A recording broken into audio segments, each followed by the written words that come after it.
Previously on Invincible. So if anyone else ever puts my family or anyone I love at risk, I won't hesitate to kill them.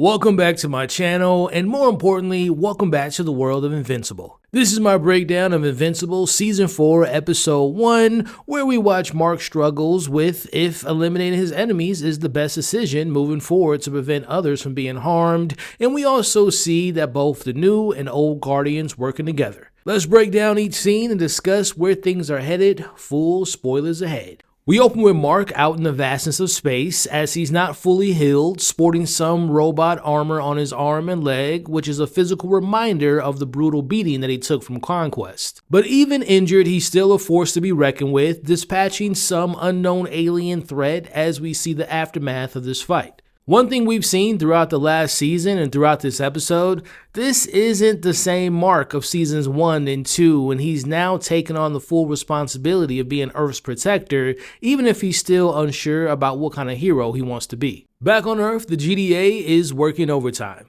We get a quick scene of Cecil bathing, perhaps enjoying a moment of quiet, but even in his leisure, there is a detached intensity to him as we know his world is controlled chaos. And speaking of chaos, the world hasn't stopped destroying itself. We see familiar villains like Curse and Furnace and Slain Mantis wreaking havoc. It's a constant battle, a never-ending cycle, perfectly establishing in GDA's omnipresence, their 24-hour world watch, a no-rest policy that extends to every analyst and agent, not just the soups. Meanwhile, we see Oliver now a full-blown teenager prepping for battle, even chucking some coffee like a seasoned vet. Now, before he flies off, he shares a quick, sweet hug with his mother, Debbie. And you know what? I'm just going to say it, man. I feel so bad for Debbie in this new season. First off, she had to deal with Mark being a teenager and all the angst that came with that and him becoming a superhero. But now she's juggling two superpowered, planet-saving teenagers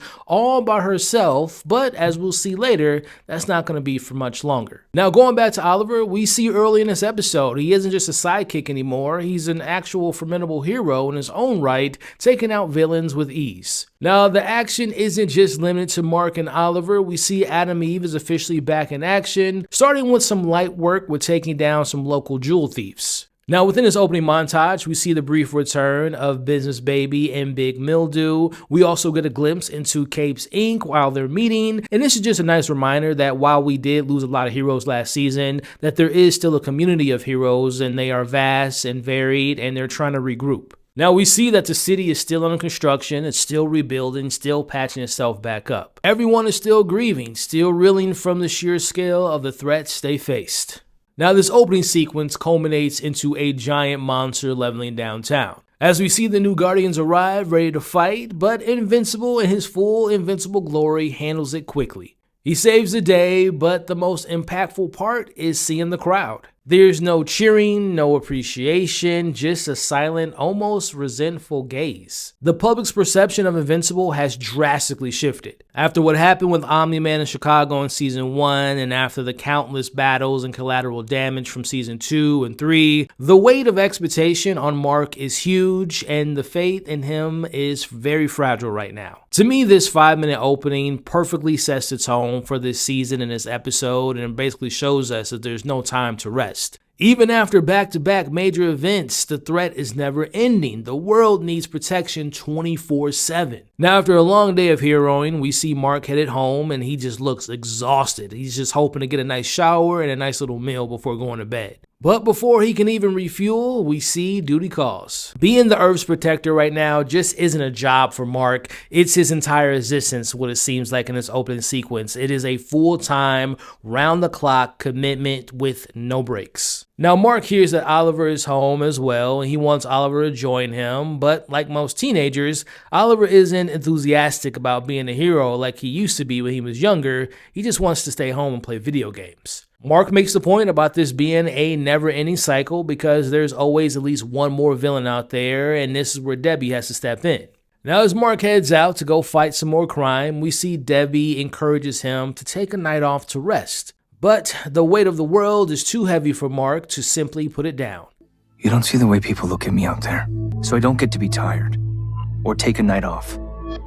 and neither does Invincible. At this point, it's very clear that this is Mark's new reality. He's not just fighting villains anymore, he's fighting for public trust, for his own legitimacy, and for the world that expects nothing less of perfection consistently. Now, it's been a few months since the War and Conquest's arrival, and the old and new teams have been unofficially collaborating. Now, Cecil wants to make this collaboration official as he sees the value in their combined strength. However, the old Guardians are understandably hesitant. The bad blood between Cecil and Mark left a bitter taste in their mouths. But we see Black Samson manages to convince them to rejoin. Now, always one for ambition, we see newly named Rex genuinely believes that he's the right person to lead this new version of the Guardians. Rex feels like he's matured, he's seen a lot at this point, and he feels ready. But Cecil has other plans. He tells Rex point blank that Britt will remain the leader. For Rex to even be considered for such a role, he'll need to earn Cecil's trust back. Now, this will prove to be an important moment for Rex because, as we'll see later in the episode, he wants to prove himself to be a leader. Meanwhile, Mark is out in the world trying to pick up the pieces. He arrives at the construction site under the impression that he was requested for an assist. But the construction workers have no idea what he's talking about. Turns out it wasn't them who called. Instead, it was a mysterious individual who starts to taunt Invincible from the shadows. This new threat believes the war wasn't a tragedy, but actually a blessing in disguise. They argue that the world needed a reset and needed fewer mouths to feed, and Mark trying to help in the world's recovery is making a mistake, and for those efforts, he must die. It's here we officially are introduced to David Anders, also known as Dinosaurus. As we quickly see, his purpose is consistent with the comics. David is a highly intelligent individual whose primary goal is to help humanity through highly destructive means when he transforms into Dinosaurus. Now, in this intense battle, we see Dinosaurus gets the upper hand with showcasing his strength and his razor-sharp claws. We see him cutting Mark's chest, biting through his armor with ease, but it's here we see Mark rips off the remaining shredded armor and he encourages Dinosaurus to take his best shot as we see Mark is no longer holding back. As they go back and forth exchanging blows, but Mark no longer again holding back, we see him hit Dinosaurus with a knockout punch. Matter of fact, he hits him so hard that he forces him to revert back into his human form as David. David, now vulnerable, trying to explain the situation, pleading for help, talking about his transformation. But the days of Mark showing sympathy or giving enemies the benefit of the doubt are a thing of the past. We watch as Mark chokes David even harder, prepared to eliminate this threat without hesitation. Mercifully, the Guardians arrive before Mark goes any further as they prepare to take Dinosaurus in, but they notice that there is a change in Invincible. Now, this is foreshadowing to what's to come for Invincible at the end of this episode, because after everything Mark has endured, it's all changed him from the inside out. Now, for those who aren't aware, this won't be the last time we've seen Dinosaurus. I would imagine that he'll play a similar role this season like Powerplex did in last season, as he'll be this powerful new antagonist that pushes Marks to his limits. Now, it's already been confirmed by the creators of the show that Dinosaurus will play a much bigger part in the story in Season 5. As we saw in this scene, he definitely seems to take inspiration from characters like Marvel's Spider-Man villain the Lizard, with the transformation aspect and having like a Jekyll and Hyde situation going on and having like a split personality, and we also saw that he possesses the destructive strength of someone like the Hulk. I'm really excited to see what they do with Dinosaurus this season, especially when it pertains to Mark, hearing his worldview on how there's too many people on Earth, but Mark in his new hardened state twists that message and all he hears is there's too many enemies on Earth, and that being time to change that. And again, remember that interpretation because it's going to be critical for Mark this season. Now, while Mark has these physically demanding and morally challenging battles to deal with, his personal life responsibilities haven't vanished. Invincible Inc. is still in business, thankfully, with the help of Eve, even though Mark still doesn't feel comfortable taking money for hire. But the night is only about to get better, or perhaps more awkward, as he's about to have dinner with Eve's parents. Now, this probably is the most lighthearted moment of this episode, but it's also a subtle reminder that even with all his powers and all the stuff he's dealing with, it's important to remember that Mark is still a young man navigating a normal life. Now, after learning about Invincible's true identity as Mark last season and that he's dating their daughter Eve, we watch the awkward dinner continue as Eve's dad brings up Mark's past in Chicago. Now, we know that Eve's parents is trying to rebuild their relationship with their daughter as we watch her dad invites Mark outside for some cigars to give him the classic father-boyfriend conversation. Now, outside, Adam brings up what happened to Eve and her almost dying last season, and the fact that the only time she's almost died, it always involves saving Mark. Basically, he's telling Mark that he needs to leave her before he ends up killing his daughter. Meanwhile, inside, we see Eve's mom seems to be happy for her daughter finding Mark, but then she drops this cryptic hint that their relationship might change when Eve gets older, basically implying that she herself more or less settled with Adam over time. Now, before they head out of this awkward dinner, we see Mark opens up to Eve. He confesses how close he came to killing Dr. Anders and how it was only the Guardian's timely arrival that stopped him. Now, as the conversation ends, we see Eve making Mark some terrible coffee, as we know that her powers are still messed up, as we saw from last season. Now, as she places the cup of coffee in the sink, we see that same purple ooze coming from it. Now, again, this is a spoiler breakdown, so you have been warned up top, but I will warn you all what this means for the future for these two characters. Now, this purple substance in Eve's powers being out of whack is basically her body telling her that there's something important happening to her. Now, for those that have read the comics know what that means, that probably by the end of this season, we're going to get the reveal that she's pregnant, and when her and Mark learn this, it will change their relationship forever. Now, while love and complicated relationships are happening, a returning threat emerges. We cut to the sewers where we last saw the regrouping of the Segwits. Their plan for their next attack on Earth is about to begin. Now, above ground, we are introduced to a brand new character from the comics by the name of Universa. Now, if you all recognize that voice, that is because Robert Kirkman continues his trend of working with incredible talent, as we get the great Danny Guerrera, known for her roles as Okoye in the MCU, and of course Michonne in The Walking Dead. Universa is on Earth looking for the source of the city's power. Her origins are a bit unknown in the comics, but as she'll reveal later, her goal is to drain enough energy from the Earth to save her own dying planet. Now, back in what passes for a normal life,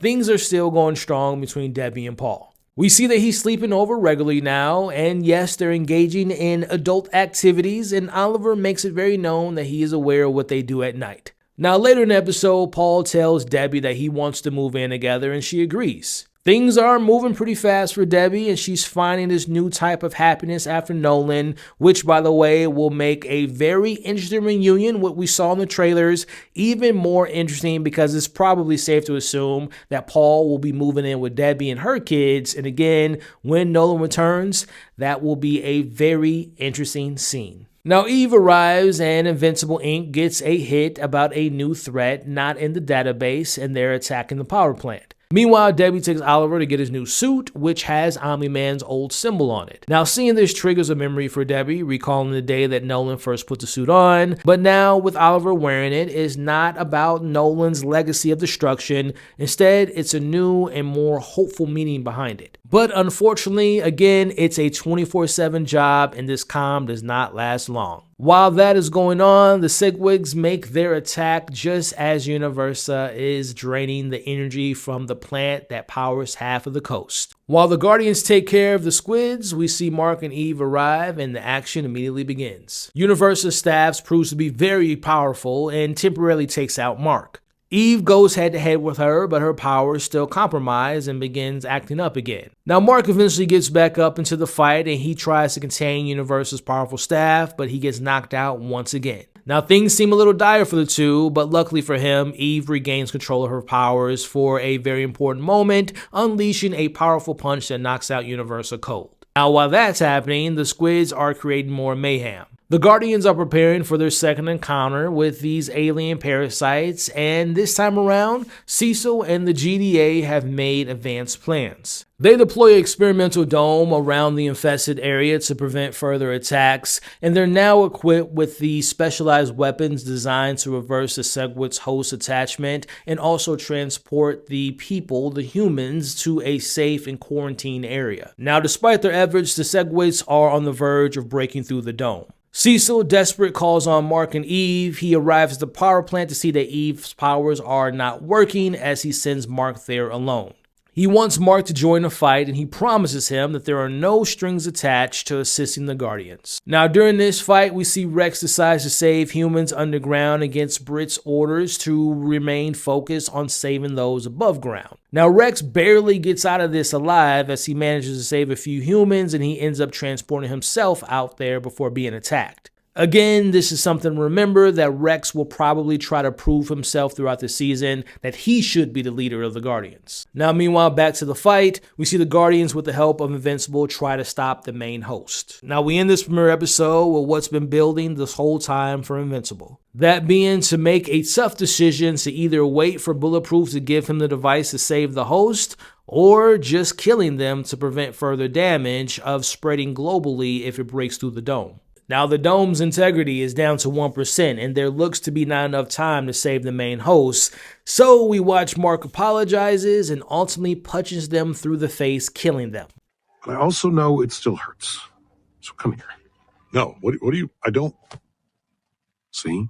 Before, you would have punched my head off for doing this. I still might. Give me 10 episodes in a movie of the buddy cop vibes of Nolan and Alan traveling across the galaxy, battling different beings, and being best friends. Welcome back, everybody. This is my breakdown of Invincible Season 4, Episode 2. What a chilling yet entertaining episode of Invincible. We not only get the backstory of the Surge virus, but we also see Alan and Nolan gathering warriors and items that can help them in the war. And speaking of war, we also meet the betrayer responsible for the death of billions. There's a lot to cover in this breakdown, so let's get it in like Alan and Talia in the bedroom. Full spoilers ahead. We open in deep space to find a meteorite, or which looks to be as one, as it crashes on the surface of Viltrum. As the dust settles, a green gas starts pouring out of the craft. It looks small and almost insignificant compared to the cities of Viltrum, but as we'll learn soon, this is the beginning of the end. We're introduced to an instructor who's training children Viltrumites about their history and their previous emperor Argal, who was killed by who they call the Betrayer. Emperor Argal was beloved by the Viltrumites because he showed them their true power and he made them one and gave them the stars. Argal had no heirs and millions were lost in the Great Purge that followed his death. The instructor has one of the children explain why the Purge was so important, as she says that despite their losses, it ultimately made them the strongest beings in the universe and made them invincible. As class ends, the kids are told to prepare for a fight to the death tomorrow, which seems to be just a typical Tuesday for the Viltrumites. But we see the instructor has his own final exam to deal with. Two Viltrumites, a male and a female, arrive and they immediately launch a brutal high-speed assault on him. This fight was graphic as hell. It is the classic Invincible gore that we've come to love. There's some gross eye action going on at one point. A hand literally punches through someone else's hand. But here's the real fun of this fight. As they're beating the life out of him, we realize that these aren't just random Viltrumites, these are his parents. In Viltrum culture, you don't just turn into an adult, you survive your parents trying to kill you. The father seems almost impressed, but the mother, not so much. She is a cold-blooded, pure-hearted Viltrumite. She beats her son's face into the pavement, and it's a sequence that kind of felt like what Nolan did to Mark in Season 1's finale. Now, just as she's about to deliver the killing blow, the father stops her. He's seen enough, but the mother isn't proud, she's actually disgusted. She calls them both pathetic and she flies off in the atmosphere. As the instructor wipes the blood from his face, his father tells him to get his first assignment. He goes on to say to make Argal proud, and his name is actually revealed in this moment as we find out that the instructor is actually Nolan. Kind of gives you a better understanding of why Nolan treated Mark that way because we see how he was raised by his parents on Viltrum. Now we see Nolan joining the others who survived their parents' adult ritual and everything seems normal until suddenly one of the soldiers starts coughing and then we see blood coming from their eyes and their mouth and they drop dead. Now the leader thinks that this is just an isolated situation, but then another soldier goes down as well. This being the beginnings of the Surge virus, a biological weapon designed to attack a Viltrumite's DNA. We see a much younger General Krieg who realizes that the meteorite from the beginning of the episode was a delivery system for the virus as it spreads throughout the air. The scale of this was kind of hard to wrap your head around, right? Because we see this montage of the virus sweeping through the planet. At one point, even Nolan contracts it but manages to survive. which we find out the ones who survived the virus, like Nolan, had to live a brief moment of weakness. We even get a shot of Conquest when he lost his arm because of the weakness of his strength and his inability to regenerate. We see billions of Viltrumites dying, and this is the moment that explains why, in the present day, there are fewer than 50 pure-blooded Viltrumites left in the entire universe. The planet is placed under total quarantine as their Grand Regent Thrag gives the orders to eliminate any enemies who might have created this, and to keep this secret from the rest of the galaxy. As we end this opening sequence with the dead bodies of the Viltrumites orbiting around their planet. But this isn't the end, as we know, as Thrag says that this is an opportunity to show their true strength. Man, talk about a way to open an episode, right? Like, we got to see Nolan's origins, the death of a civilization, the introduction of a surge virus, all within 10 minutes. And I gotta say, this may be one of the best openings of any episode of this series. I mean, this was just excellent backstory. Now, flash forward to present day, we find Nolan was telling a story to Alan, and Alan brings up a good question, and the same question I have for you all watching or listening to this breakdown. After what we just saw with the surge virus, do you feel bad for what happened to the billions of Viltrumites that died? Now, Alan learns that Nolan's mission to Earth was to serve two purposes. One was to conquer Earth, but he was also sent to various planets to find a genetic match to save and continue their species. Now, obviously, with the success of Mark, Earth was the perfect match, which explains why Earth and Mark are so important. Now, they arrive back to Alan's planet, where he finds his girlfriend Talia is excited to see him. The duo arrive at Alan's planet, and things start off with a literal bang when Alan's girlfriend Talia is so taken back to a Viltrumite in their home that she shoots Nolan right on sight. Now, Alan explains that Nolan is on their side, and he takes Nolan to see the leader of the coalition, Thetis. Nolan comes bearing gifts, or rather secrets. He confirms the truth about there only being 50 pure-blooded Viltrumites left in the entire universe, but Nolan has more. He shows him his travel novels coated with the details of every weapon and biological weakness known to the Viltrumites. But Nolan doesn't trust if Thetis is a true Viltrumite because he's never heard of him, but this is where Thetis reveals that he went by another name to the Viltrumites, and he is the Betrayer. Yes, the same person responsible for the death of their beloved previous emperor, and also the person that was responsible for the death of billions. Now, despite being among his people's biggest enemy, Nolan will still honor his friendship with Alan and help gather the needed resources to help in a war, but Nolan himself nor his sons will be a part of this war. Now, the mission is set for Nolan, Alan, and Talia to go into space to find the weapons in Nolan's book. Their first target is to find Space Rider's Infinity Ray. Now, we know that this Infinity Ray just isn't some regular gun. It is a weapon capable of wiping out entire armies, eliminating suns, and more importantly, it's one of the few things in the universe that can fatally wound a Viltrumite in a single shot. Now, they aboard the Venture, which is a beat-up junker of a ship that looks like it's held together by space duct tape and a prayer. It's almost like a weird mix of a poor man's Millennium Falcon with the cosplay crew of Star Trek. Now, to start their journey, Alan and Nolan track the coordinates hidden within Nolan's books, or as Alan jokingly calls it, his novella. Nolan reveals a secret that he's kept for over a century. Back in his Viltrumite loyalist days, he fought the legendary Space Racer. Nolan admits that he didn't kill him because he feared that the Racer's weapon would self-destruct. He figured burying the guy under tons of rock was enough. But when Nolan goes to grab the ray, the weapon reacts. It flies towards the rubble, and out crawls Space Racer, very much alive and very much pissed off. We get another great action sequence, 2 against 1, and it usually favors a duo, but the Space Racer is a beast. With his strength and his beam that can shoot through anything, he actually gets the upper hand. Now, just before he blasts off on his racer, Alan and Nolan manage to get him to take a quick pause. Now, after being buried for 100 years, Alan, with the help of Nolan, explain why they're here. In no world would the Space Racer ever join Nolan after what he did, but after Alan explains the Coalition mission to stop the Viltrumites, and more importantly, after Nolan apologizes, which shocks the Space Racer,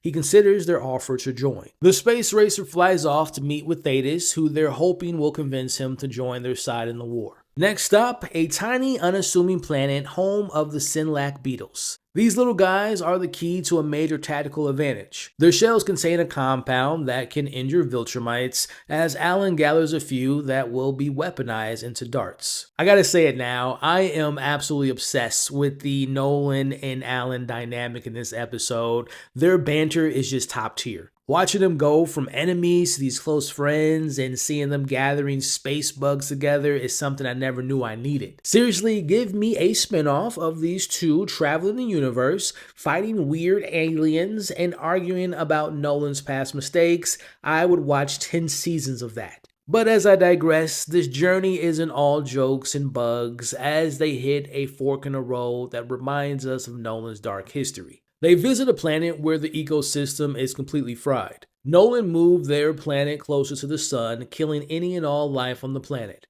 It's one of the many somber moments of reflection for him on their quest. They then head to the Geldarians, a race of super intelligent humanoid scientists. Now, they're still recovering from the Viltrumites' previous attacks, so they can't provide soldiers, but they give Alan and Nolan another opportunity. They point them towards Earth to find Tech Jacket, who is a mixture of Iron Man meets Blue Beetle. We got a glimpse of this character in Season 3, and it looks like he's going to have a much bigger role in the coming war. Next, they track down Battle Beast's home planet, but the warrior is nowhere to be found. They get a hint about his location, but their next stop is the deadliest one of them all. Nolan and Alan arrive at the planet of the Ragnars. If you remember last season, Ragnars are one of the only species capable of physically tearing a Viltrumite apart. Years ago, Nolan tried to neutralize them by moving a massive disk to block their sun, which ended up freezing the planet and killing everything nearby, as they arrive in hopes to find a frozen Ragnar to put onto their ship. Now, they have a little bit of a hard time finding any Ragnars, as Nolan orders the captain of the ship to nudge the disk to thaw a small area. Unfortunately, the captain makes a massive mistake and accidentally destroys the entire disk. In doing so, the planet thaws instantly as Nolan and Alan find themselves surrounded by a small army of defrosting Ragnars. It turns into a horror movie really fast. As the beast wakes up, Nolan and Alan are forced to fight for their lives. This scene was incredible because it really showcased their friendship and bond. They are constantly covering each other's backs, taking hits from one another. Now, just as they're about to be overwhelmed, Talia takes command of the ship as she maneuvers the ship to temporarily eclipse the sun, refreezing the Ragnars just long enough for Nolan and Alan to stumble back upon board. They barely escape, but they leave empty-handed. No Ragnars were captured. Now, for the most part, their mission was mostly successful with a good chance of Space Racer joining. They have some deadly bug darts and some other potential prospects, but Alan can see that Nolan is a bit conflicted. He knows the species are a plague to the universe, but to him, those horrible things they had him do for his duty were to bring order to chaos and better the galaxy. He's struggling with the reality that he's essentially being a part of the extinction of his own race. But Alan has to remind him that this is a necessary step to end their reign, as Alan gives Nolan a big unwanted hug. We end the episode with them telling Thetis everything they've managed to find on their quest, and he seems to be pleased. Now again, even with the idea of Space Racer, Tech Jacket, and Battle Beast potentially joining them, Nolan knows this still might not be enough. Thetis once again brings up Nolan and Mark joining, but even if he wanted to ask Mark to join the fight, he knows he can't return to Earth. It's here that Thetis shows Nolan his dark secret. Thetis takes Nolan to a secret lab where he reveals that he was the one behind the engineering of the Surge virus, which he says is his greatest sin, and he's also manufacturing a new and more deadly version of it. Nolan chokes Thetis in anger, but he stops himself from killing him. Thetis promises Nolan that he'll only use his new strain of the virus as a last resort. With the weight of this knowledge and the impossible choice hanging over him, Nolan knows what he has to do. And that means convincing Mark. With a heavy heart but a renewed sense of grim purpose, Nolan is headed to Earth. Now, as we cut to our post-credit scene, we see Conquest has returned back to Viltrum, disappointed because of his failure to complete his mission. He immediately bows down and is prepared for death by the hands of Thrag. But Thrag doesn't reward Conquest's request to be killed. Instead, he tells him that they've got work to do. Man, it's so good to have the family back together. It makes me all warm and fuzzy inside. Holidays were just never the same when you kids were fighting. Man, this felt like a throwback episode of Invincible in all the best ways possible. Welcome back, everybody. This is my breakdown of Invincible Season 4, Episode 3. We get the return of some villains that we first met back in Season 1, and we see that Mark continues to struggle on what to do when it comes to deciding the fate of his enemies. Speaking of Mark, him and Eve are about to have their world turned upside down. There's a lot to cover in this breakdown, so let's get into it all, full spoilers ahead. We open with the return of some familiar characters, Machine Head, who's meeting with Titan. Now, we know that Mr. Yeun was resurrected in one of the post-credit scenes last season, but Titan's now finding out the news that he's back and he's wanting some revenge. Machine Head wants to pool resources and have Titan rejoin the Order. Despite their complex history, he knows that the old school villains need to stick together to survive. But as Titan normally does, he isn't interested in the merger, as he tells Machine Head that he'll take his chances on his own. Meanwhile, at the GDA, Cecil and Donald are rewatching the footage that's been bothering Cecil, which is Mark killing the human host of the Sedgwicks. Cecil isn't just looking at a tactical decision, he's seeing a pattern. He tells Donald that Mark's recent absolute solutions, where he chooses the lethal option, aren't just warning signs. To Cecil, they are a roadmap to a disaster. He sees a kid on the verge of fully losing his shit, and we know when Cecil gets worried, he starts making contingency plans. But Donald, normally the voice of reason most of the times, he defends Mark, arguing that Mark wasn't being malicious, he was just doing what he thought was the right in a split decision, high stakes moment.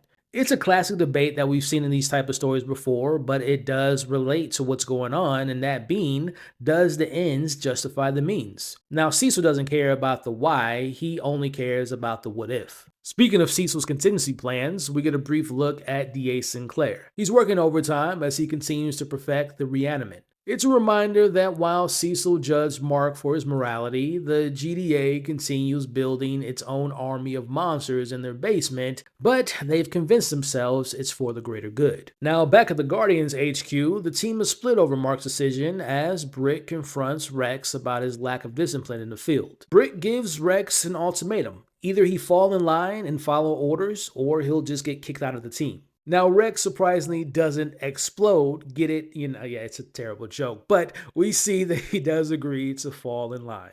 Rex hits the showers, but he starts coughing, and he suddenly coughs up a squidward that comes flying out of his mouth. Now, without his armor and his voice temporarily gone from the coughing fit, Rex is defenseless. The squid launches itself at Rex, and for a second it looks like all hope is lost for him, but we see Monster Girl comes in, crushing the parasite before it can reattach to him.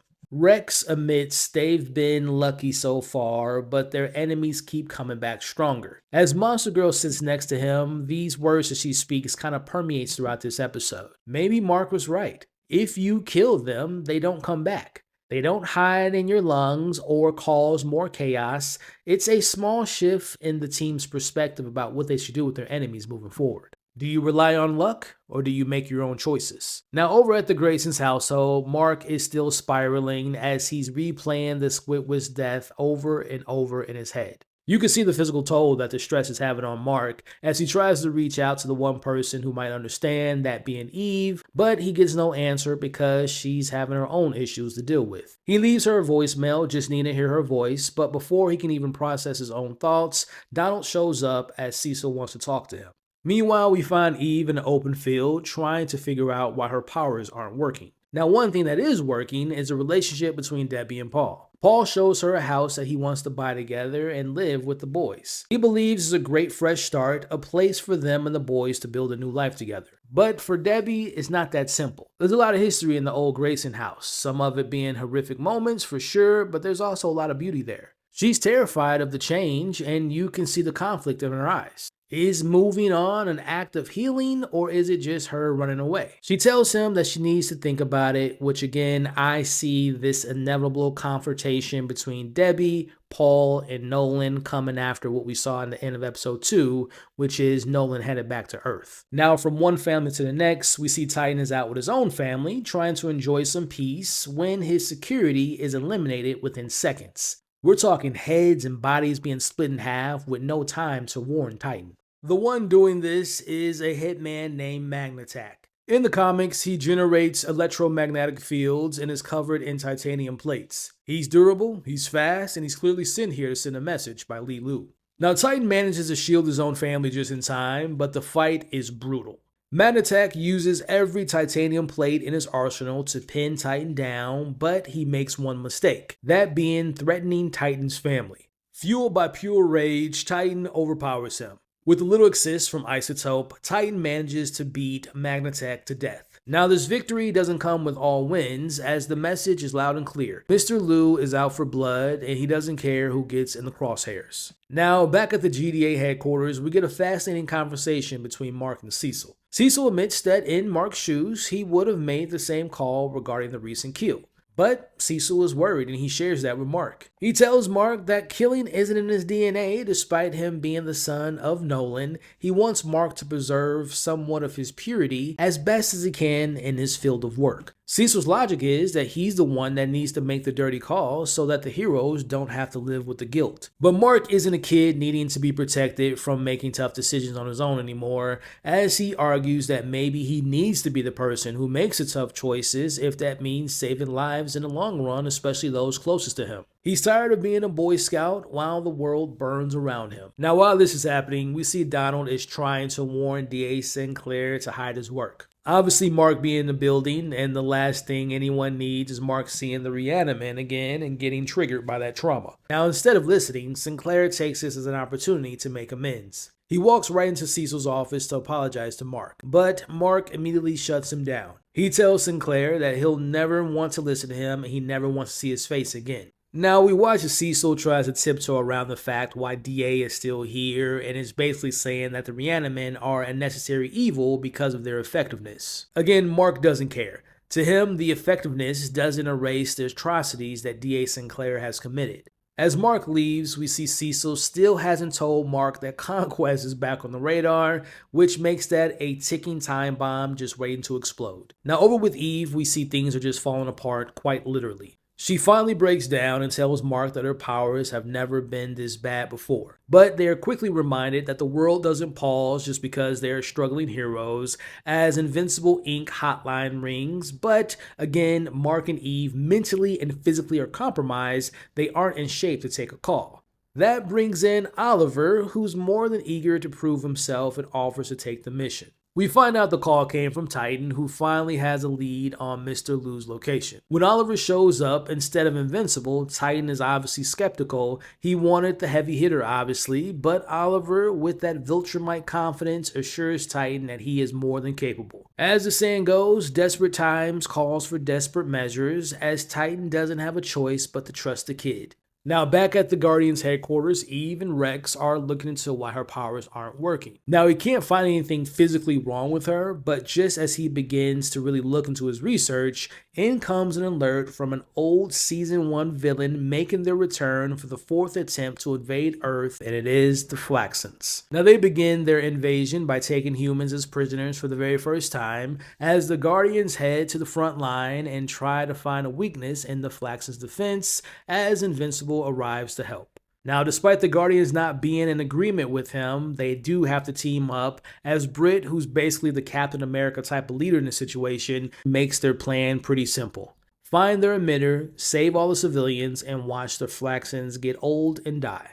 We get the team being split up, where we see half the Guardians are hunting for the antenna, while the other half join Invincible in the trenches. Now, the Flaxans have upgraded. We were talking thousands of soldiers with tech that are more effective than we've ever seen before from them.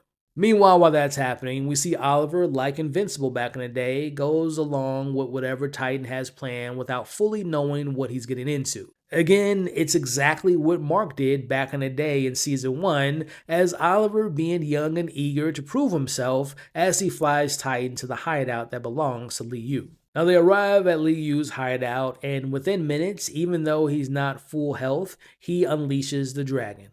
Oliver realizes immediately that he's out of his league. We see Oliver tries to hold his own, but he ends up calling Mark for backup. But as we know, Mark is literally fighting a war on the other side of the city. As we come to the end of this episode, we see Robot comes up with a plan that involves him and Monster Girl going to the Flaxen's open portal into their home planet. Now inside, they immediately find the antenna and Robot destroys it, and at the same time, they start freeing the humans. Back on Earth, we see the alien species dying out. But Robot sees the next wave is ready to go and tells the Guardians it is now or never, defeat them for good on their own turf or risk them coming back to being unbeatable. This decision is a callback to the conversation earlier with Rex and Monster Girl. Is risking taking out your enemies worth the cost? Against Cecil's direct orders, we see the Guardians decide to take the fight to them.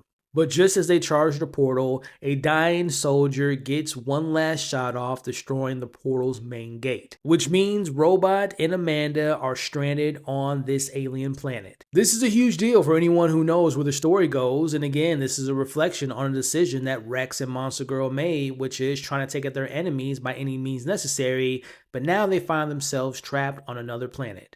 Now, Mark finishes up and gets his message about Oliver as he flies across the city, arriving just as the dragon is about to kill his little brother. This is the first time we see Mark and Oliver fighting together since they last fought Conquest together, and you can see their synergy is a lot better this time around.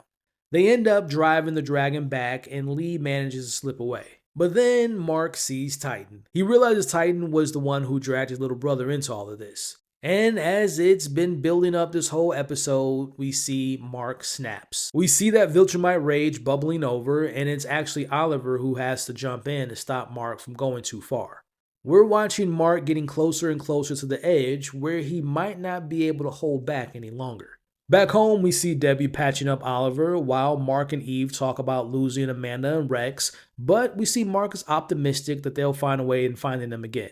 Now, our last scene shows a reunion with the Order as Titan rejoins after Invincible just tried to kill him, and for protection reasons, we see Liu rejoins as well. Now, we cut to this week's post-credit scene where we find Mark waking up from a nightmare and he's sweating. He goes to check on Eve, who's in the bathroom, and as the camera pans down to a pregnancy test, we see that it is positive and Eve is pregnant, which will change things for the both of them forever. I'm sorry, Mark. There's no other way. We need you. The time for war is upon us. Boom.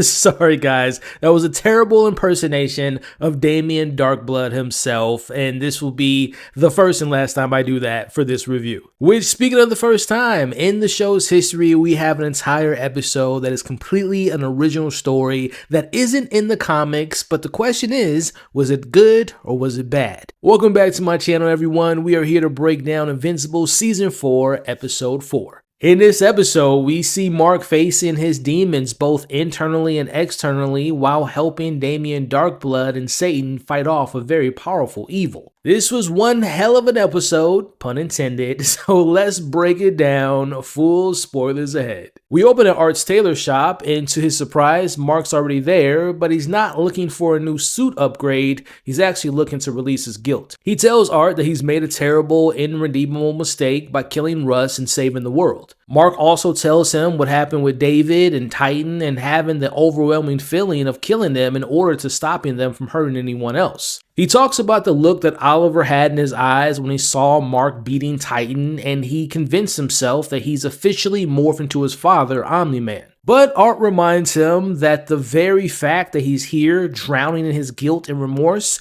is enough proof to show that he isn't his father, and Nolan never cared about these things. But still, Mark has crossed a line that can't be uncrossed. He hands over his suit in a way of expressing that he doesn't deserve to wear it because it doesn't represent what he wanted to be as a hero. Now, Art senses the weight of the moment, and he hands Mark over a symbol from his past, which is his original yellow and blue suit. For Art, this is a way for Mark to remember where he started. But just as he's processing this, Eve calls for a job that brings us back to the very beginning. Now, this is where the episode goes deep into the depths of hell and where the fun really begins. We meet a new powerhouse who created the flames and fires itself, Volcanica. Let those who cannot be burned burn once more.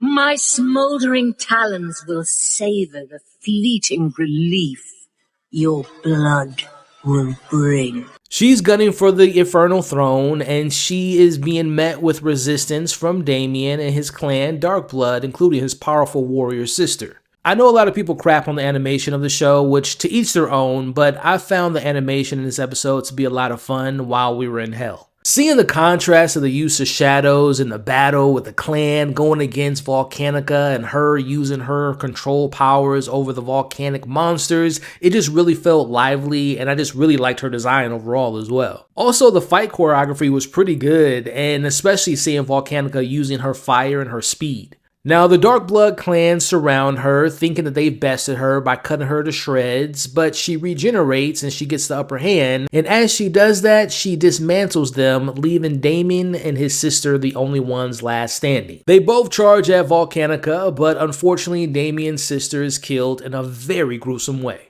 Volcanica spares him, but not out of mercy, but to deliver the message to Satan that she's the great beast now and she will let him live for now as she walks away laughing. Damien now carrying the bodies of his fallen clan, he prepares to summon his master Satan. But he doesn't need to because Satan is already here. We see the Dark Lord is impatient, his hunger is growing, and he's tired of Damien's failures. Now his master promises to resurrect his clan, and it'll take some time because his powers are limited. The Dark Lord appreciates Damien's loyalty and is eager to reclaim his throne, but Damien tells him no, it's time to take a new method to reclaim the Dark Lord's throne.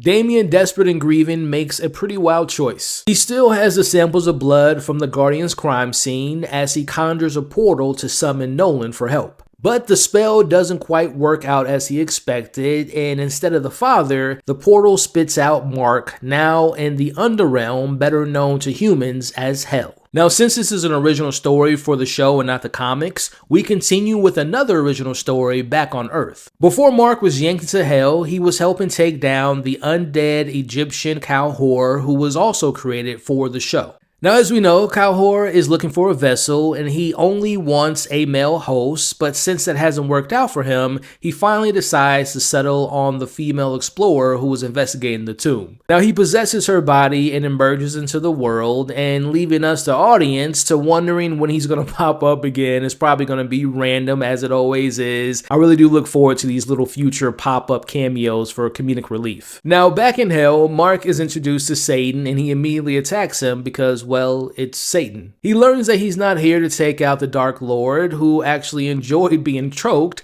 as Damien explains why he's here. Again, knowing that this is an original arc for the show, I really enjoyed how they tied this into what Mark is dealing with. We know Mark is already literally struggling with his own demons, but now he's been summoned to Hell to fight literal demons who are fighting over a throne. Mark is hesitant to fight for Satan because, again, it's Satan, but Damien assures him that the Earth's superstitions about Satan has clouded his judgment about what he thinks about the Dark Lord. Damien tells Mark that Satan isn't looking to destroy Earth. In fact, he's the only thing keeping the real monsters at bay. Damien explains the vile creatures and that humanity is currently living in the 6th age of existence, and everyone on the planet is completely oblivious to the 5 ages that came before. He talks about the 4th age, an age of chaos, which was a time of pure war. Some of those 4th age demons survive into the 5th, and they are extremely powerful and dangerous. Which explains Volcanica, who plans to unleash these ancient vile creatures onto the surface because she hates humans with a passion.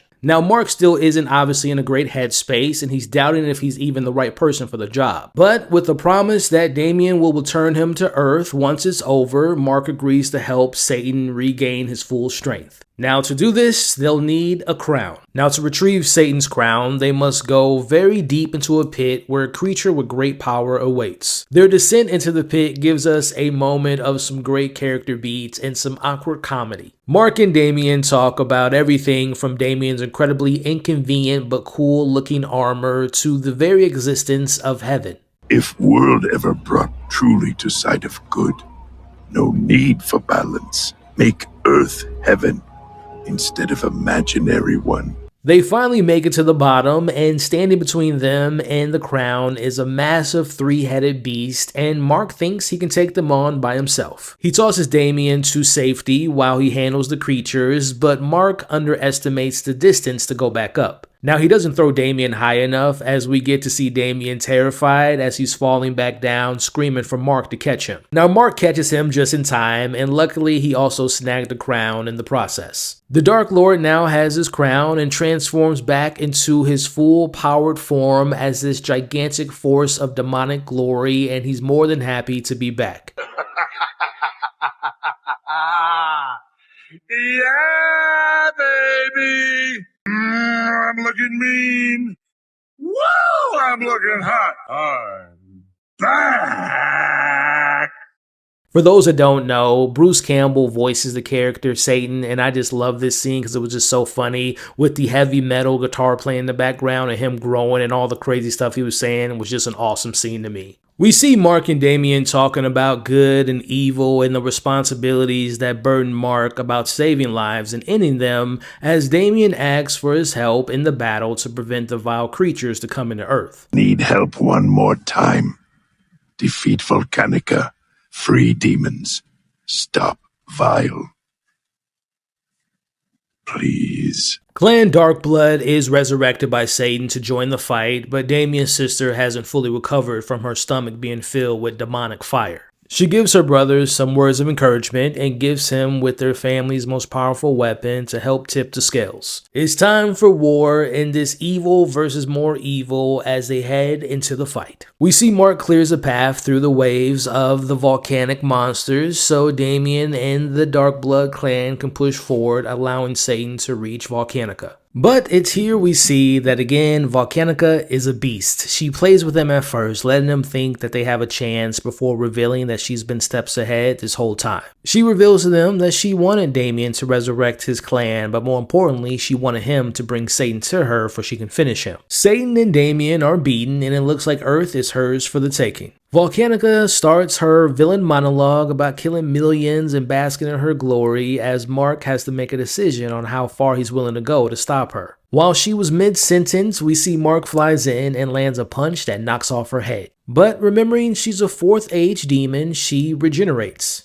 Mark realizes that he has to keep doing this, and eventually it weakens her powers. Ultimately, she melts away, promising that Mark has only delayed the inevitable and that she will be coming back for revenge to get against him. Now, before we wrap up, I just have to point this out. I love seeing Mark stacking up the victories so far this season. Whether he defeated dinosaurs or the Segwigs or the dragon and now a demon from hell, I'm a proud Invincible fan right now, but if I'm being honest, it only means that he's got a big ass whooping coming soon because he can only be on a high for so long. Now, despite winning, the vile creature does return, but Mark quickly defeats it. Satan is back in control of the realm again and is grateful to Mark and thanks him. Now, after paying his debts and after keeping his promise to his master, we see Damien is sent back to Earth with Mark. Back on Earth, Eve tells William the news about her being pregnant, and he expresses his happiness for them, but Eve tells him that she's not ready to have a kid.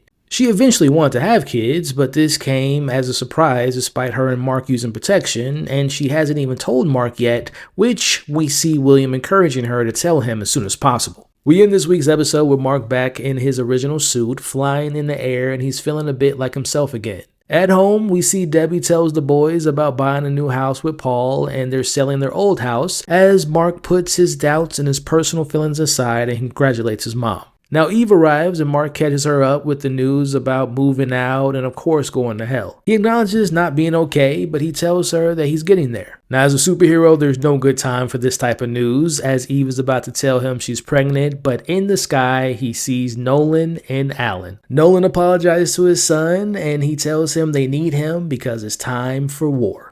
Cut to the post-credit scene, and now back on Earth, Damien gets a message from his master. Volcanica now wants to wage war on Earth because something the humans have done has pissed her off. Satan wants Damien to learn what the humans have done, and if he doesn't find out the answer, then Satan will make his return to Earth as well. No. There's no way.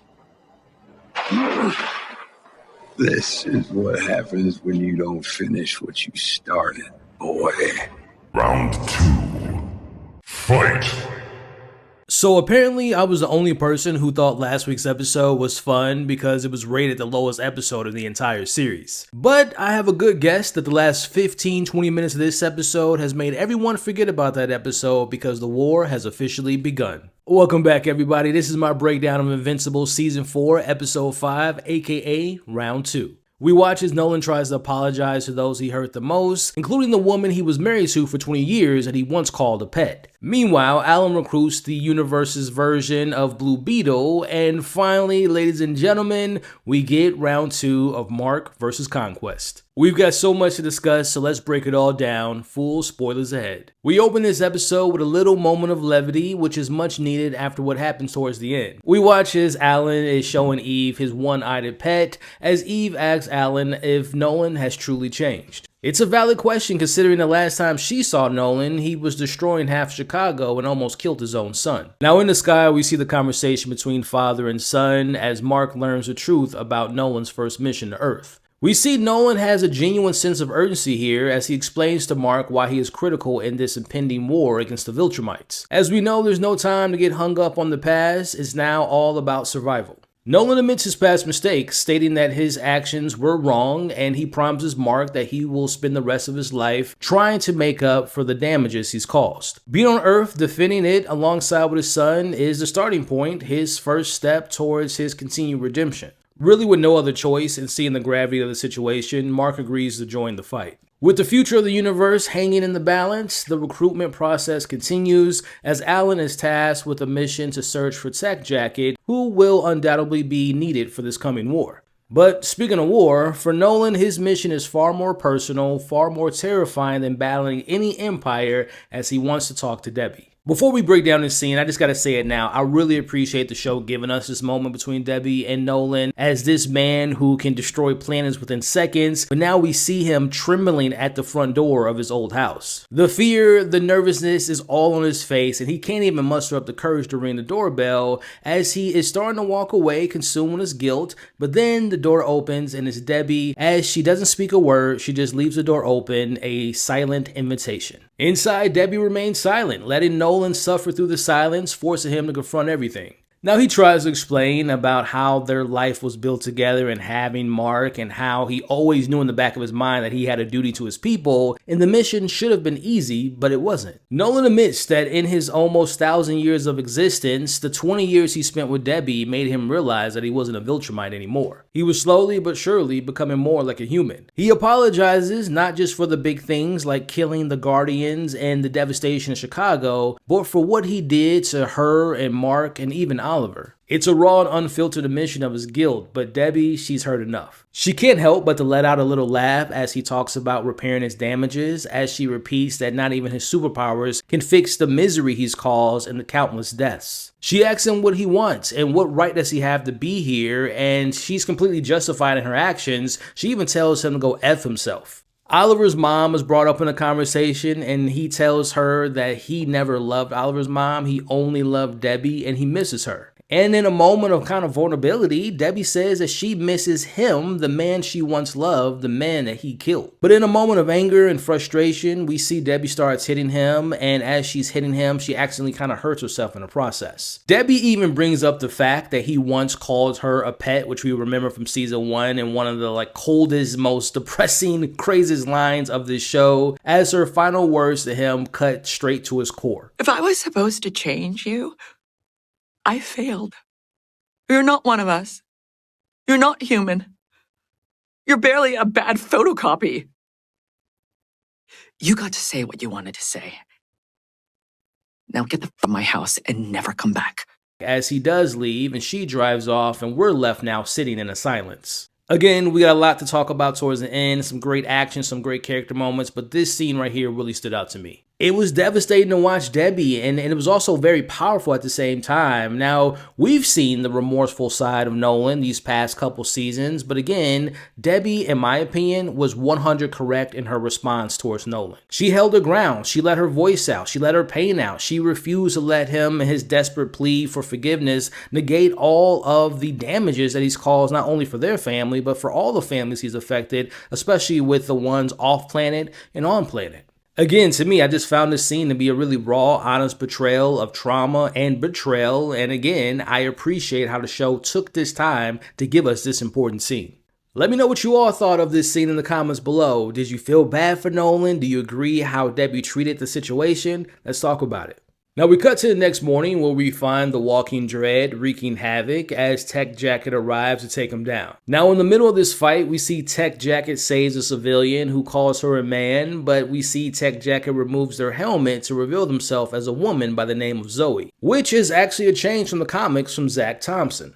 To me, I've always viewed Tech Jacket's origin story to be one that's like a mix of Green Lantern and Blue Beetle. Basically, Zach in the comics came across a spaceship that crash landed on Earth, and inside was a dying Guardian who transferred the Tech Jacket suit to Zach. I would imagine the origins for this version of Tech Jacket is the same, as we see them defeating the Walking Dread as her father calls her back to home base to let her know that Alan wants to talk to her. Now in space, we see Alan explaining to her why she's needed in this war, and honestly, it doesn't take much to convince her, because as her dad says, she always chooses to do the right thing. Back home, Debbie is afraid of Mark leaving, but she knows that he must fight in this war, as he promises that he will come back alive after it's all said and done. Now Oliver comes home, and he's upset to learn that Nolan was there, but he didn't wait to see his own son. Mark wants Oliver to stay and protect Earth while he's gone, and Oliver isn't having it. He carries the weight of not being able to protect his mother on Thraxon, and he's not about to let that happen to Debbie on Earth, as Debbie agrees that he should go. Now before they take off to protect Earth, Debbie wants one last thing from them as we cut to a happy family meal with the whole family there, including Paul, and unfortunately this might be the last time that this family is together like this again.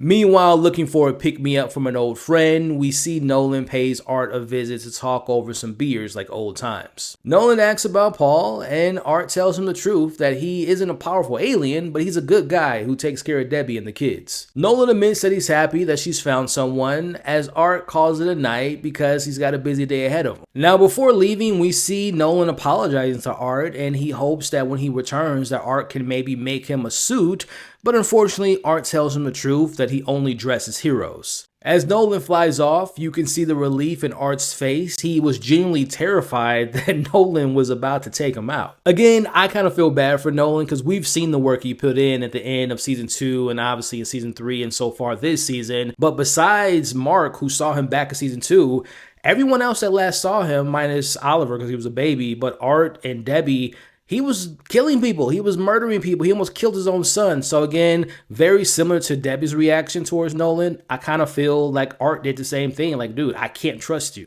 Now we see the goodbyes continue as we cut to Eve and Mark in bed, and they're talking about Rex and Amanda and them being stuck on another planet, but they still have hope that they'll return soon. Mark brings up that she had something important to say the other day before they were interrupted by their father and Alan, but she says that it wasn't important. Eve is deciding to keep her pregnancy a secret for now because it's clear she wants this war to be his main priority. As she looks at Mark and tells him not to die, and he promises that he won't. As Mark and Oliver head off to space on the mission, we see Oliver giving his mom a hug and Debbie giving them both a hug. They both say bye to Paul, and we see Mark says bye to Eve as they venture off into space. As they're now inside the spaceship, Nolan's first words to Oliver for the first time since he's seen him since a baby is not, "Hi son, I missed you," but instead he speaks his mind and he wants him to leave. Nolan claims that he wants to spare his son, and I do believe him, but Mark tells him that it was a family decision, but also it was Oliver's decision to be here. Now we see that Talia is still the captain of the ship, as back on Earth we see Cecil is watching them take off. You can practically feel the weight lifting off of his shoulders because for the first time in over 20 years, Earth is officially Viltrumite free. As Donald says, is that a good thing or a bad thing? Well, at the moment, it's a moment of relief for the planet, but for our heroes, it's just a calm before the storm. Now, their destination to the Coalition planet is going to be about 2 weeks, which is a perfect time for some training and some bonding. We see Oliver and Zoe getting to hang out together, but when it comes to his father Nolan, he's basically avoiding him. Now, as some more time passes by, out of nowhere, their engine is compromised. Talia has to make a quick decision as they immediately have to detach the back of the ship to save the main hull, but the problem is, Oliver and Nolan are still in the back. Now, before Mark can get them, the explosion happens and the ship is ripped apart and they're left behind.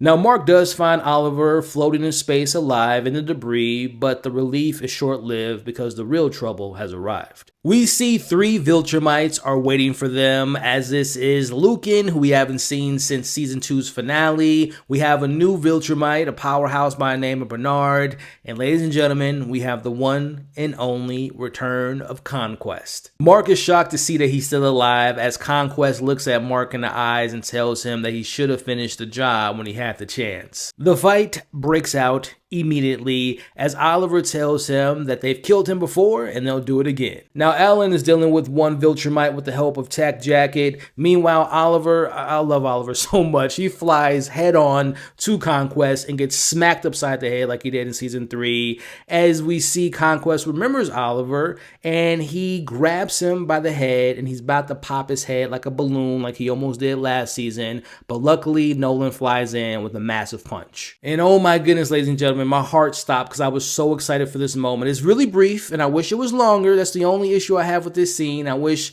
Omni-Man and Conquest had a longer fight, but we do get a brief battle between Omni-Man and Conquest, as Conquest is a fan of Nolan and his old work. He's excited to kill a legend, but Mark isn't letting his dad take all the action for himself. Mark jumps into the middle of the fight and Conquest starts taunting him about Eve and talking about your magic girlfriend and can't wait to taste her blood again. We know the mindset that Mark is in right now. He said at the end of Season 3, he will not let anyone threaten his family again. So him mentioning Eve, him almost killing his brother, he's already dealing with the guilt of killing someone in Episode 1. Mark is ready for that action this time around. From here on out, this is where the episode shifts. We can see that Mark is different now. He's not holding back and he's not trying to do the right thing anymore. He's just trying to end Conquest as quickly and as painfully as possible. We see the fight spills over to a nearby planet as Oliver holds his own again versus Lucan and the others are taking care of business while the Viltrumites have backup. Now, since this is Oliver's first time fighting in space, he needs to catch his breath on this planet. As he's doing that, Conquest comes out of nowhere and is about to land this death blow on him, but Mark luckily stops him in time. Meanwhile, Tech Jacket gets hit so hard in the helmet that they lose sight as Bernard is about to make their move and Alan saves her as Tech Jacket and Alan figure out a way to escape this attack.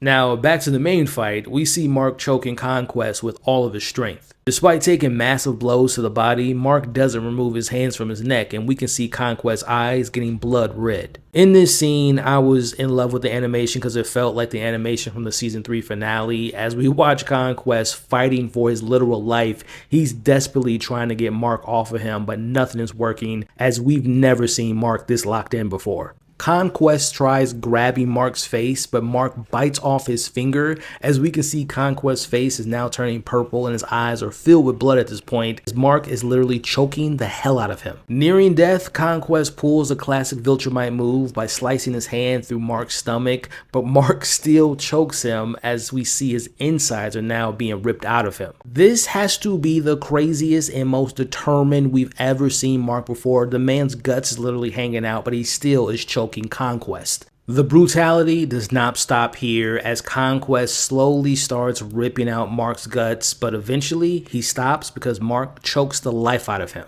Now Nolan and Oliver find them moments later. They find Mark is barely alive and his hands are all scribbled up from his efforts as his own intestines are literally laying on top of him and on Conquest's corpse. It is such a crazy image to see, and we got to talk about this fight again because I think while Season 3 was brutal, it was a longer fight. While the first fight between Mark and his dad was brutal and it was obviously more emotional, but the intensity, the determination, we've never seen Mark like this before, and him literally still choking Conquest with his guts hanging out is maybe one of the craziest things that we've seen on the show, at least in my opinion. That was fantastic. Again, I need to repeat that round 1 between these two in the Season 3 finale was great. It was fantastic. Obviously, it was more deaths at hand. It was more stakes at hand. I'm still processing what went down in Season 3, but I'm also still processing what might be, again, I think one of the most brutal scenes that we've seen in the show. And the idea of Mark sacrificing his own body to kill Conquest just is insane to watch. Our last scene shows Thetis telling Talia that she did the right thing and to ensuring the safety of the rest of her crew despite leaving the others behind, as he gives her the orders to head back home. Now, our post-credit scene for the week takes us back to the Viltrumite ship, where they can't find Alan and Zoe. As we can see that they are hidden outside the ship, underneath the ship, in Zoe's suit, which is shielding them and holding them as a hideout, as they await for the Coalition to find them, but in the meantime, they don't have any idea where they're headed. If we strike Thrag now, before he's joined by his remaining forces, we may have a chance to end this war forever.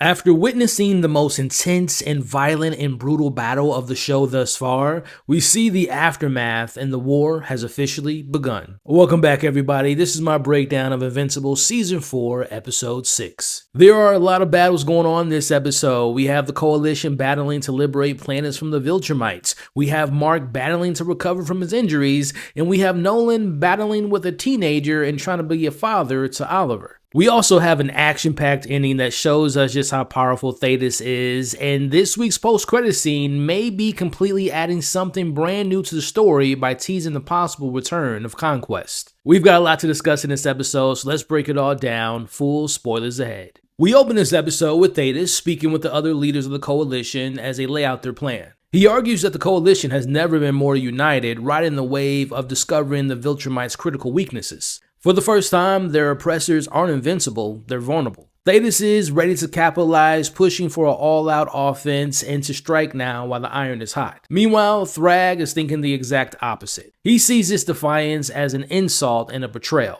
After bringing order to chaos and fighting a war against the betrayer, Thrag believes it's time for their vengeance to be paid 1,000-fold. As he says, after destroying their enemies, Viltrum will not just win, but they will reclaim the entire universe. This sets the stage perfectly, as both sides are absolutely prepared for a full-scale, no-holds-barred war. Now, what I loved about this episode was how it cut between the intergalactic war with all the stakes involved, but then we cut to these more personal stakes involving a father and his two sons. Now, despite almost killing Mark twice and causing mayhem and deaths to millions, we see Nolan is building a grave for Conquest as a sign of respect, and Oliver can't believe what he's seen. He points out how the people of Earth almost hate Conquest as much as they do Nolan himself, especially after that brutal beatdown of Mark. It's an interesting scene that shows Nolan's continued internal struggle and his past as a Viltrumite, and again, him showing respect to one of the Viltrumite's most formidable warriors. With Mark's near-fatal injuries and being in Viltrum territory, Nolan suggests they lay low on the planet for a few months while Mark recovers. Now, this obviously being a huge setback to the Coalition, as the entire universe is gearing up for the biggest war they've ever seen. This is a big decision for Nolan, in my opinion, because it highlights, number one, his loyalty to his family, and he wants to make sure his sons are safe, and he also wants to make sure Mark is fully healthy. But I think about, if this was the past Nolan, I don't think he would have had this compassion. I don't think he would have waited for Mark to heal. But again, going back to that first part, at the same time, this just shows how important Mark is to this war, that he's willing to wait for him to recover. Now, since we only really focus on two main plots for this week's episode, let's stay here for a bit and break down the war. General Krieg gives the orders to Lucan and Crag to end their search for Conquest and join the fight against the Coalition. Meanwhile, we see Alan and Zoe overhear this and set their plans in motion to escaping and rejoining the Coalition and hoping not to die in the process. As they arrive to the destination, Alan and Zoe make their move, hoping to slip away unnoticed, but they are seen by the Viltrumites, unfortunately, and they are being chased. Tech Jacket, while powerful, doesn't have the speed to outfly two Viltrumites, as Alan realizes this and he makes a decision to save his new friend. He gives Zoe a boost, buying her some time to escape while he turns to face against the Viltrumites. It's a brutal 2-on-1 battle, and Alan, despite his strength, is quickly overpowered. Now, just as Crag is about to deliver the signature Viltrumite kill move, Zoe returns the favor by saving Alan, and she's not alone. Flying onto the scene is Space Racer with his unstoppable blaster ready for action.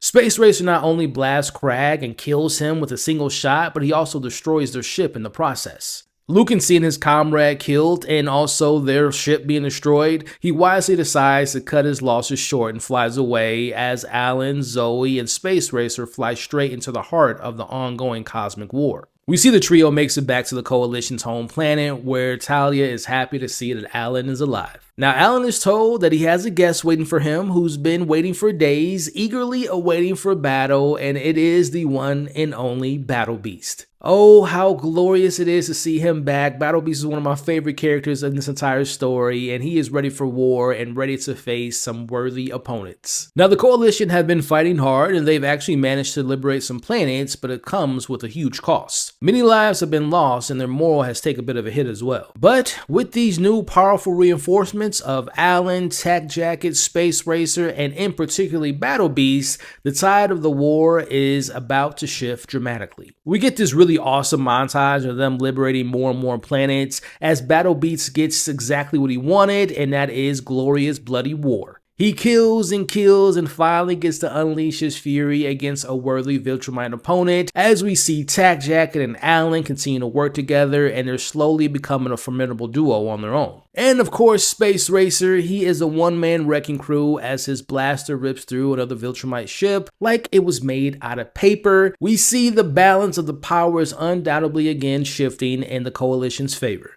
Now, this progress isn't going unnoticed. Thrag, observing from afar, sees the Coalition's rapid advancements. He learns that many of their previously conquered planets have not just been liberated, but they have actively joined the Coalition, adding more firepower to their arsenal. Krieg tells Thrag that some of the reasons for their victories includes the key 4 players of Alan, Zoe, Battle Beast, and Space Racer, noting that they've actually managed to kill individual Viltrumites, which is a feat thought almost impossible until now.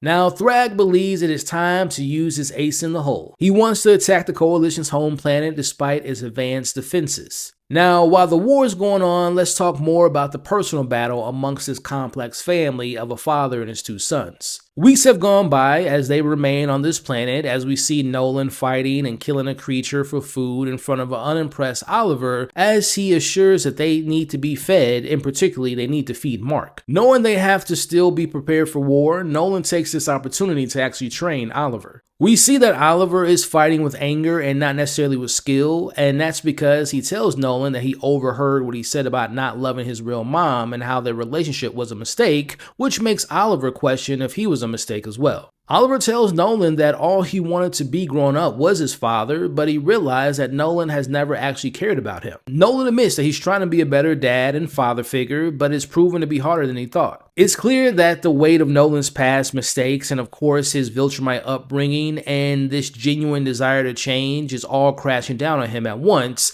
as we see Oliver flies away. Now, the tension between the two lead into the night, but Oliver finally eats as Nolan tries to have a conversation about his mom, but Oliver shuts him down immediately. This is a reminder that even though they're stuck together, the emotional distance between them is huge. The next morning brings a new challenge. As Mark isn't healing properly, he needs more protein. Now, this necessity drives them into a cave with eggs with the needed protein for Mark, but there's also an angry creature mom ready to defend her offspring.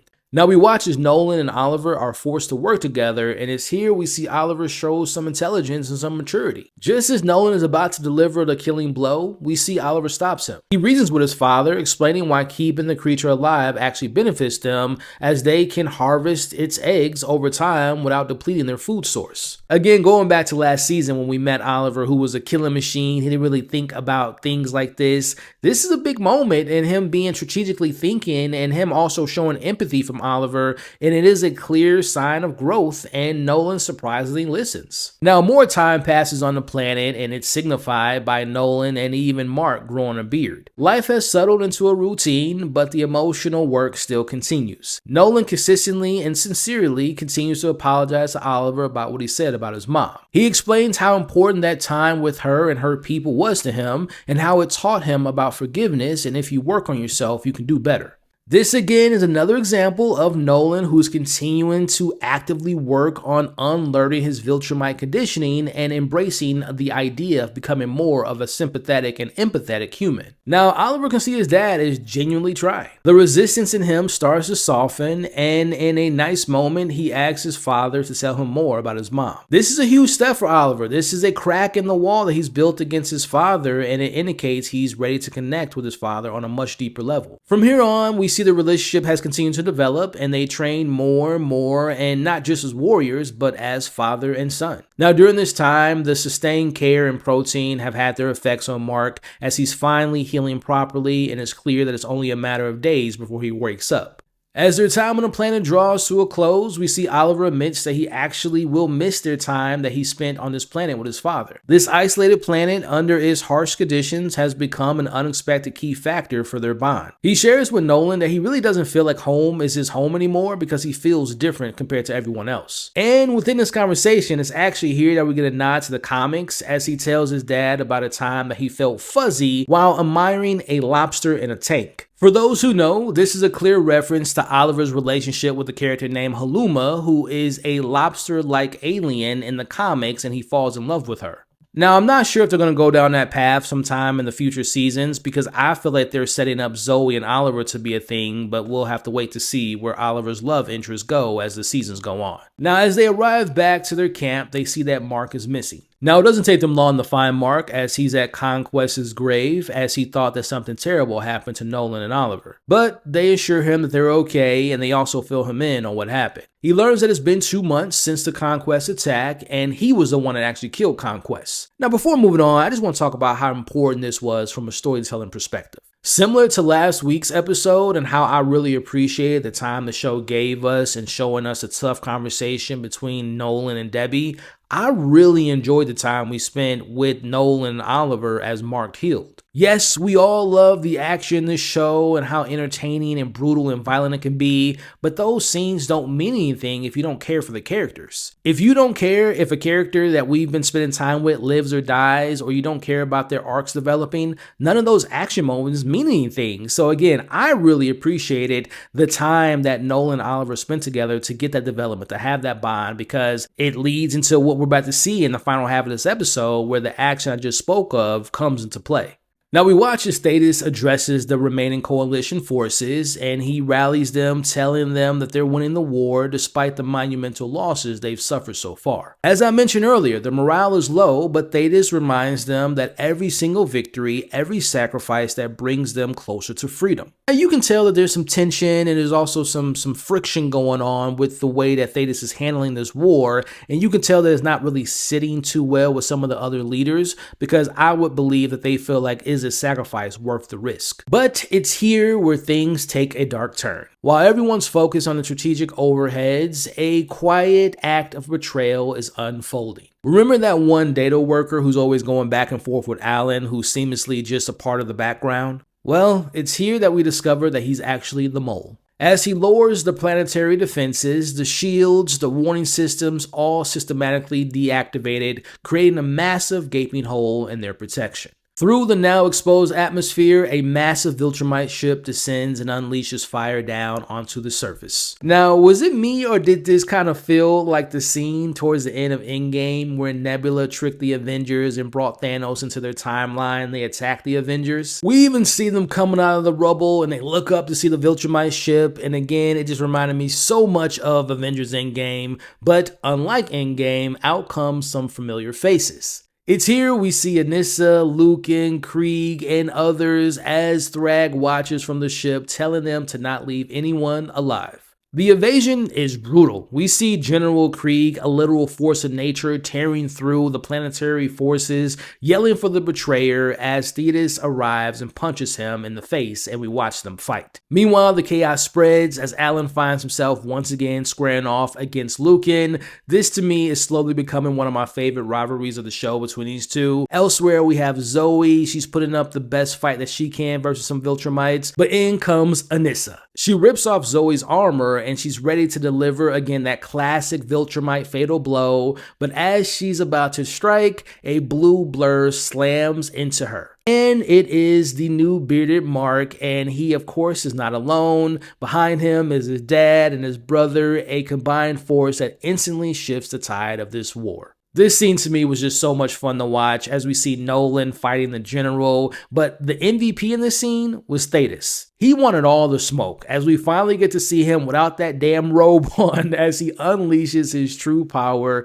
and we actually see him killing some random Viltrumite with a single blow. Again, this is just a reminder to show us how formidable this ancient warrior truly is, and again, as they say, the older the Viltrumites get, the stronger they get as well. Now, with the ground battle turning, we see Mark and Oliver team up, focusing their strength on Thrag's ship. They tear through its defenses, causing a massive structural damage. Now, seeing that his forces are losing, we see Thrag retreats. He blasts off, calling for the remaining Viltrumites to regroup on Viltrum. Now, his ship, which is heavily damaged and breaking apart, it begins to fall towards the ground level. Now, this was a true hero moment of this episode. Now, the heroes sense the catastrophic impact from the falling ship. We see them united for the first time. We have Mark, Nolan, Oliver, Thetis, Alan, and Tech Jacket all using their strength to keep this from falling to the surface as they ultimately push the vessel into space. Again, this is a very important display of teamwork and them working together, and this just shows that they are a group not to reckon with, especially when it comes to them working together. Now, the planet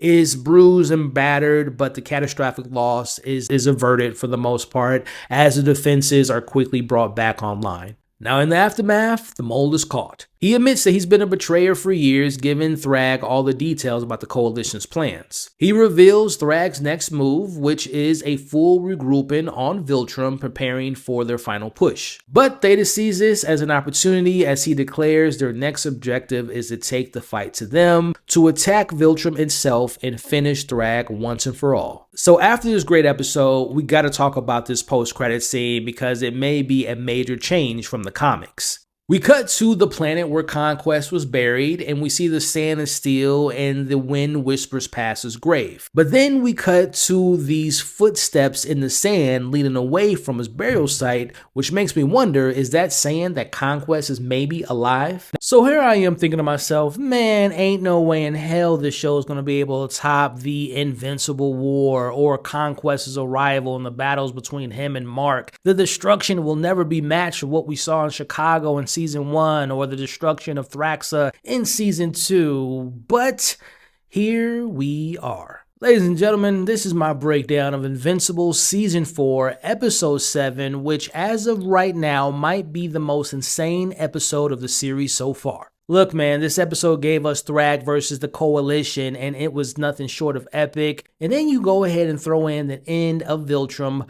Oh yeah, this was peak Invincible. Man, we got a lot to discuss, so let's break it all down. Full spoilers ahead.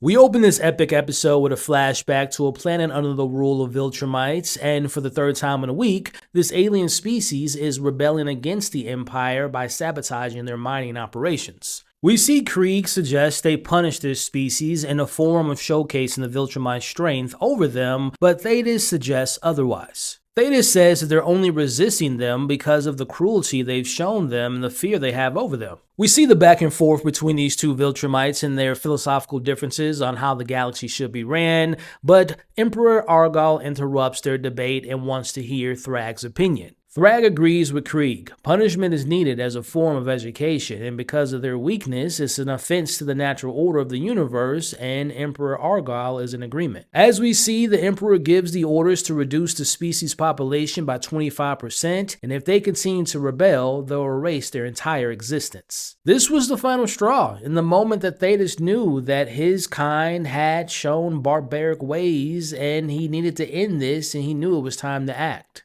We see Thrag speaking to his emperor about how Thetis was once like them, a ruthless warrior who fought by his side and was the strongest amongst them. But after a long campaign away from Viltrum, Thetis returned changed, speaking of mercy and questioning their ways. Emperor Argal suggests that Thrag take action, but Thrag hesitates, and maybe because he had some respect for Thetis. I want you all to pay attention to this moment because I believe this was a moment that always replays in Thrag's head. If he would have did what the Emperor suggested into investigating Thetis, he might have stopped Thetis, he might have killed him, and the rest is history.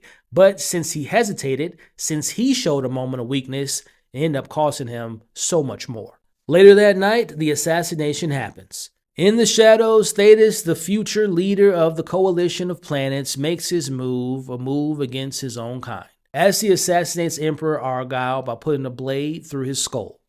Cut to the Emperor's funeral, where Thrag shares some words to the rest of the Empire about the strength their fallen Emperor has shown them, and that the traitor will be found soon enough. We watch as Thrag tests the Viltrumites' loyalty by asking one of them if he'll ever betray him one day, and maybe based on this Viltrumite's tone or their mood or the way they answered his question, he decides to make an example out of him as we watch Thrag chop this Viltrumite's head clean off. Thrag is now the de facto emperor until one of Argyle's blood heirs is found, as he issues his first command. He wants to eradicate the weakness that allowed a traitor to rise. As we witness the Viltrumites, even the kids, brutally turning on one another, fighting to the death in a horrifying survival of the fittest purge in the most brutal and violent ways as we see blood raining from the sky.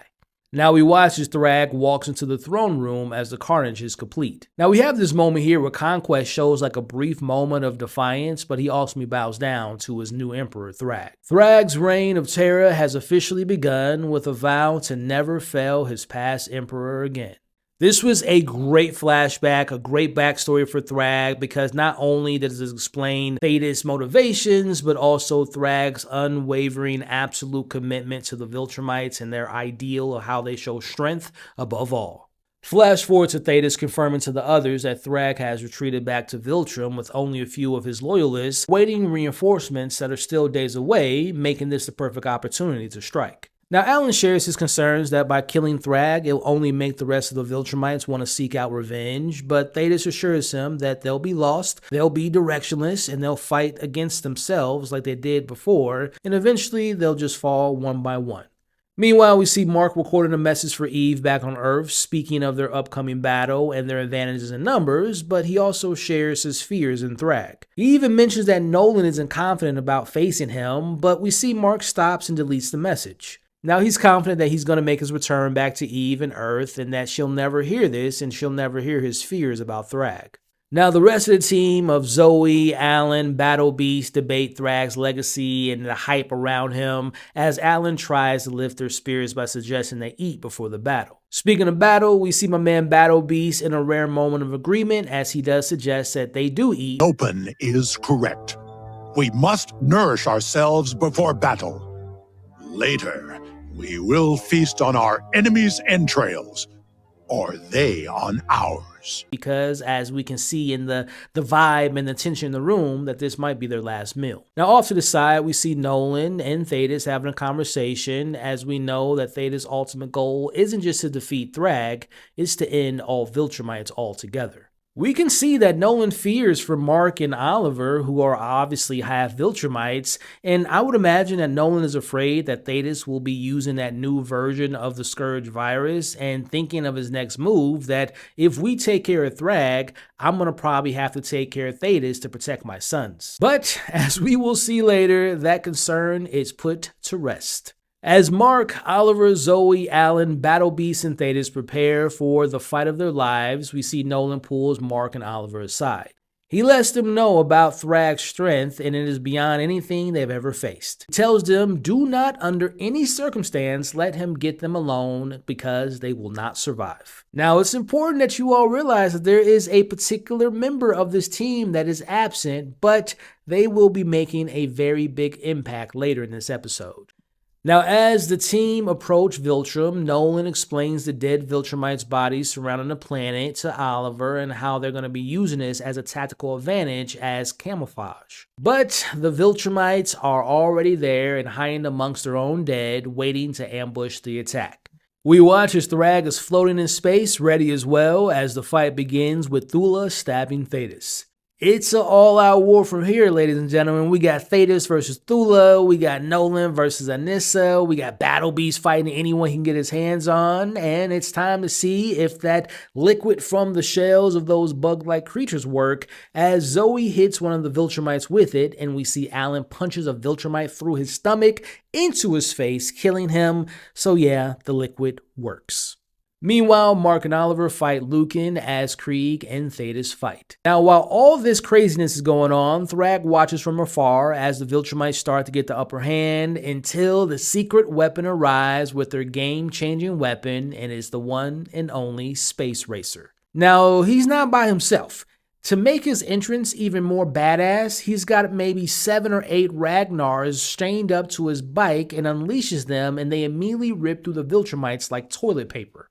Now, Nolan sees his opportunity to attack Thrag as Nolan swings with everything he has, but Thrag literally moves like a fraction of an inch as he catches Nolan with a strike that feels like a nuclear detonation as Nolan is launched into the Viltrum surface. Thrag arrives and wants to talk to an old friend. He's showing a lot of restraint. He's showing a lot of patience. Again, I think this is very important to the backstory that we got at the beginning of this episode. When we saw Thrag getting upset, he wiped out so many Viltrumites, but now he's a little bit more calm. He knows their numbers are low, so he's showing restraint in this conversation. He wants Nolan to come home and all will be forgiven. Nolan calls Viltrum a tomb as Thrag again has to stay calm and calms himself down and says that they will restore Viltrum and they will also restore their rightful place within the galaxy.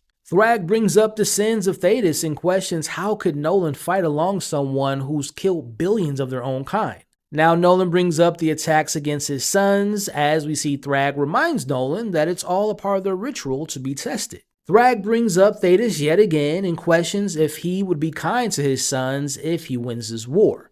Now Nolan, already having his doubts about Thetis, acknowledges concerns, but he says it doesn't change anything. Now in the throne room, we see Thrag tells Nolan that fighting with Thetis is like fighting for his own destruction and of him and his own family. Nolan tries to reason with Thrag and he wants him to agree to whatever terms the coalition offers, which we know is a lie because Thetis only wants to eliminate them. But it was at this point that Thrag has had enough of trying to convince Nolan to join their side again.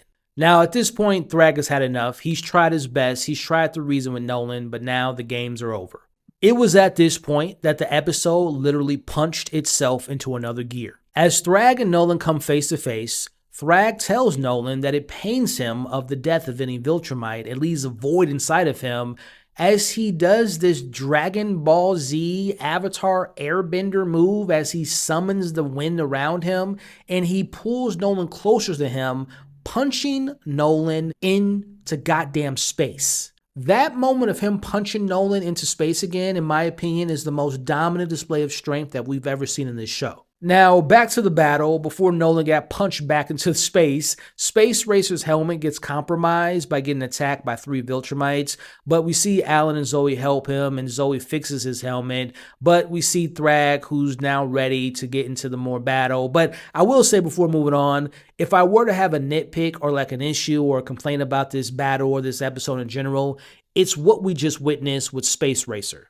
I don't know in what world would the Viltrumites, 3 Viltrumites just standing there as his mask is all destroyed. Why wouldn't they attack him, kill him, I know they can't touch his weapon, but why would the Viltrumites just stand there waiting for someone to come fight them? It was a weird moment. Again, it was very quick, obviously. I know, it's a split decision, but we know how quick Viltrumites think, and they're trained warriors. So again, if I had a nitpick, if I had a complaint, it was watching those 3 Viltrumites just stand around Space Racer, knowing how destructive he is, and not just him, but his goddamn weapon. So I thought that moment, again, it was literally, 2 seconds, but it was a moment that stood out to me because everything else in this episode was pretty much damn perfect. But that moment there did catch me because I'm like, what in the world are these Viltrumites doing? But now our little friend Oliver's inexperience finally catches up to him as Oliver doesn't listen and tries to land a punch on Thrag, but he ends up catching his punch, breaking Oliver's hand. He hits him and knocks off his piece of his jaw,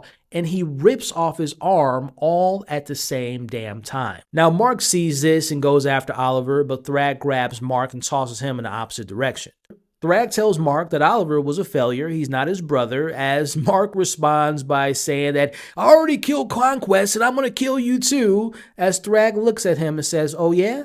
Well, show me what you got. All right, again, I want to reiterate that this episode already was just operating on all levels. It was amazing, it was epic, it was incredible. But then somehow it managed to go beyond that, which is just insane to me. We see Mark throws a haymaker at Thrag, and Thrag headbutts the punch without moving an inch. And then to make matters even better, the frame capturing Thrag's face, and it shows him as a literal goddamn demon, and that was more frightening than Satan that we met in episode 4. I'm not impressed.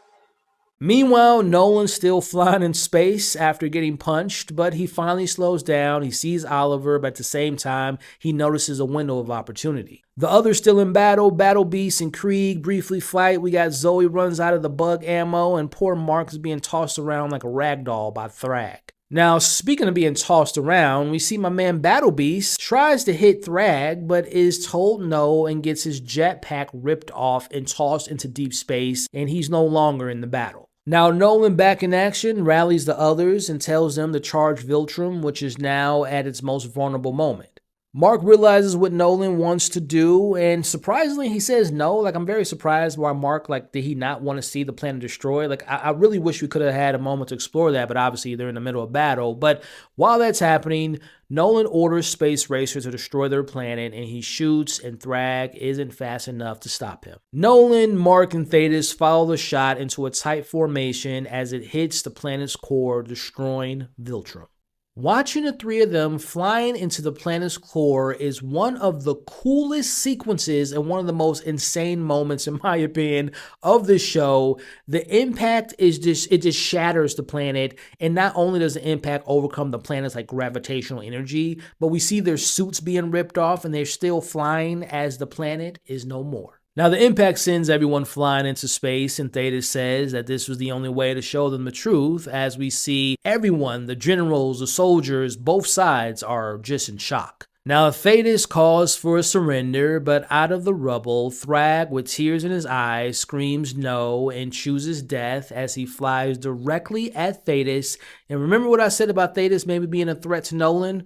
Well, we see Thrag rips his head from his body, smashing it, avenging his emperor, and immediately goes after Nolan. Now, Mark orders Alan to find his brother as he flies towards Thrag and his father. Thrag beats Nolan as Mark catches them, but is quickly dismissed by Thrag. He says that he was too quick with Thetis, but he won't make that same mistake with Nolan as he hits him with a barrage of punches. Meanwhile, Alan goes 4 against 1 for a little bit, but Zoe and Space Racer help him out as they ultimately retreat back to the ship. Look, man, I love Mark. Invincible's my guy, but this moment was goddamn funny as hell, man. Thrag punches him in the throat, and he's can't breathe. He's choking. He's going crazy. And then he chases after Mark. And the look on Mark's face of pure horror as Thrag chases after him. Again, I love you, Mark. I can understand the fear in that moment, but man, that was funny as hell. Now, Thrag catches him, and again, Mark is scared out of his mind, but Nolan punches Thrag away. And as Mark asks his dad, how can we beat him, Dad?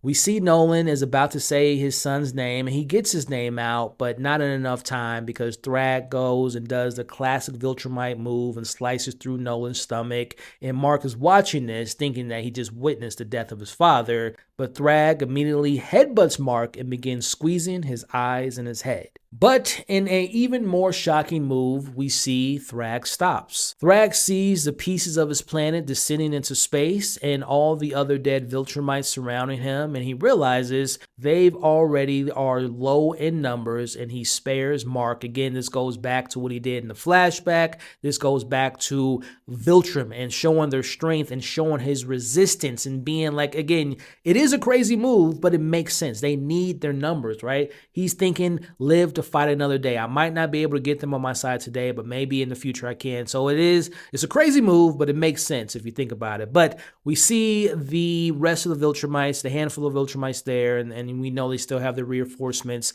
They fly off as we see Nolan and Mark float into space after getting beaten near to death. Now, they're eventually found in space as the others are shocked they found them, and they find out that it's been a few weeks as Mark finally wakes up to find his father and Oliver are alive. Now, they can't figure out why they're alive, but their bigger problem is that nobody has an idea where Thrag and the others have gone. As of now, Alan is the leader of the coalitions until they find his replacement, but until then, his first task is to find the Viltrumites. They've seemed to have disappeared, but Mark realizes that they have gone to conquer Earth. We just came off what I consider to be one of the best episodes of this entire series, so the burning question for the week was, how on earth could this finale possibly follow that? Well, by taking us on a deeply personal journey, diving headfirst into the emotional stakes that truly make these characters and the story resonate. This finale barely had any action or punching in it. Instead, it was about the why behind the punches and the who they're fighting for and the tough decisions that come with saving lives. This is my breakdown of Invincible Season 4, Episode 8, the finale, which again didn't have much of any real action, but maybe one of the best written episodes to date. We have so much to discuss about this finale, so let's break it all down, full spoilers ahead. Now before we begin, I couldn't help but to think about Cecil's speech about how relieved he was that Earth was Viltrumite free for the first time in 20 years. Remember that when we break down this episode. Now, from the very first frame, this opening scene seriously gave me chills. We open with a vision, a nightmare scenario that is shortly revealed to be playing out in Mark's mind, as he envisions the remaining Viltrumites slowly breaching Earth's atmosphere. Thrag, cloaked in his iconic fur, watches from above, ready to claim the planet. We see the gravitational force from the Viltrumites sending shockwaves through the cities, the buildings crumbling, citizens crushed all within an instant. Total death, total destruction, as their bodies are covered in the blood of their victims. And to make matters worse, the ocean itself towering over the city, wiping away anything in its path, as Thrag finally descends from his ship to claim his grand prize. But again, thankfully this was all in Mark's head of what a full-scale Viltrumite invasion will look like on Earth, or maybe foreshadowing for much later down the road in the story. I'm not gonna lie, that opening had me going for a moment because I thought it was real, as well as we'll talk about another one I thought was real a little bit later in this breakdown. Now, we quickly learn that Mark and the others are still days away from Earth, and there's a chance that Thrag and his forces aren't even on Earth quite yet. But, as Zoe says, what exactly is their plan if they are on Earth? As Mark nor Nolan have the answer, as Zoe offers up some ideas, but again, Mark and Nolan remain silent, and that's because after their brutal, almost fatal encounter with Thrag, they know deep down that the chances of beating him are slim to none. Again, from the opening scene, this conversation on the ship, these scenes perfectly capture the mental toll this war has taken on both of them.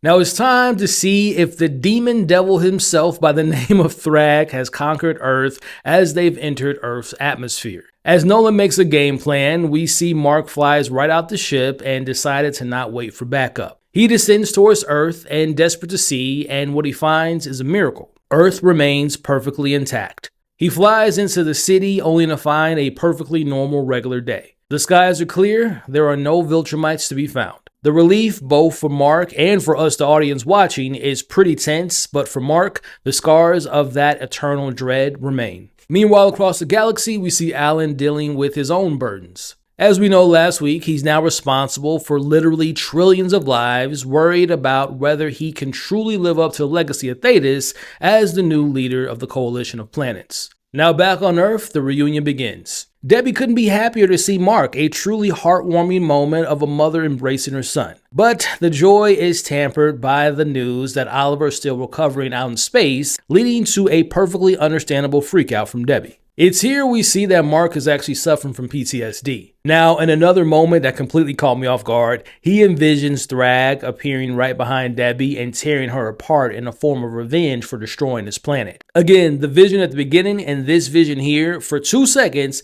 they had my heart. My heart literally stopped because I love Debbie, and seeing her die would have been heartbreaking, especially in that type of a situation.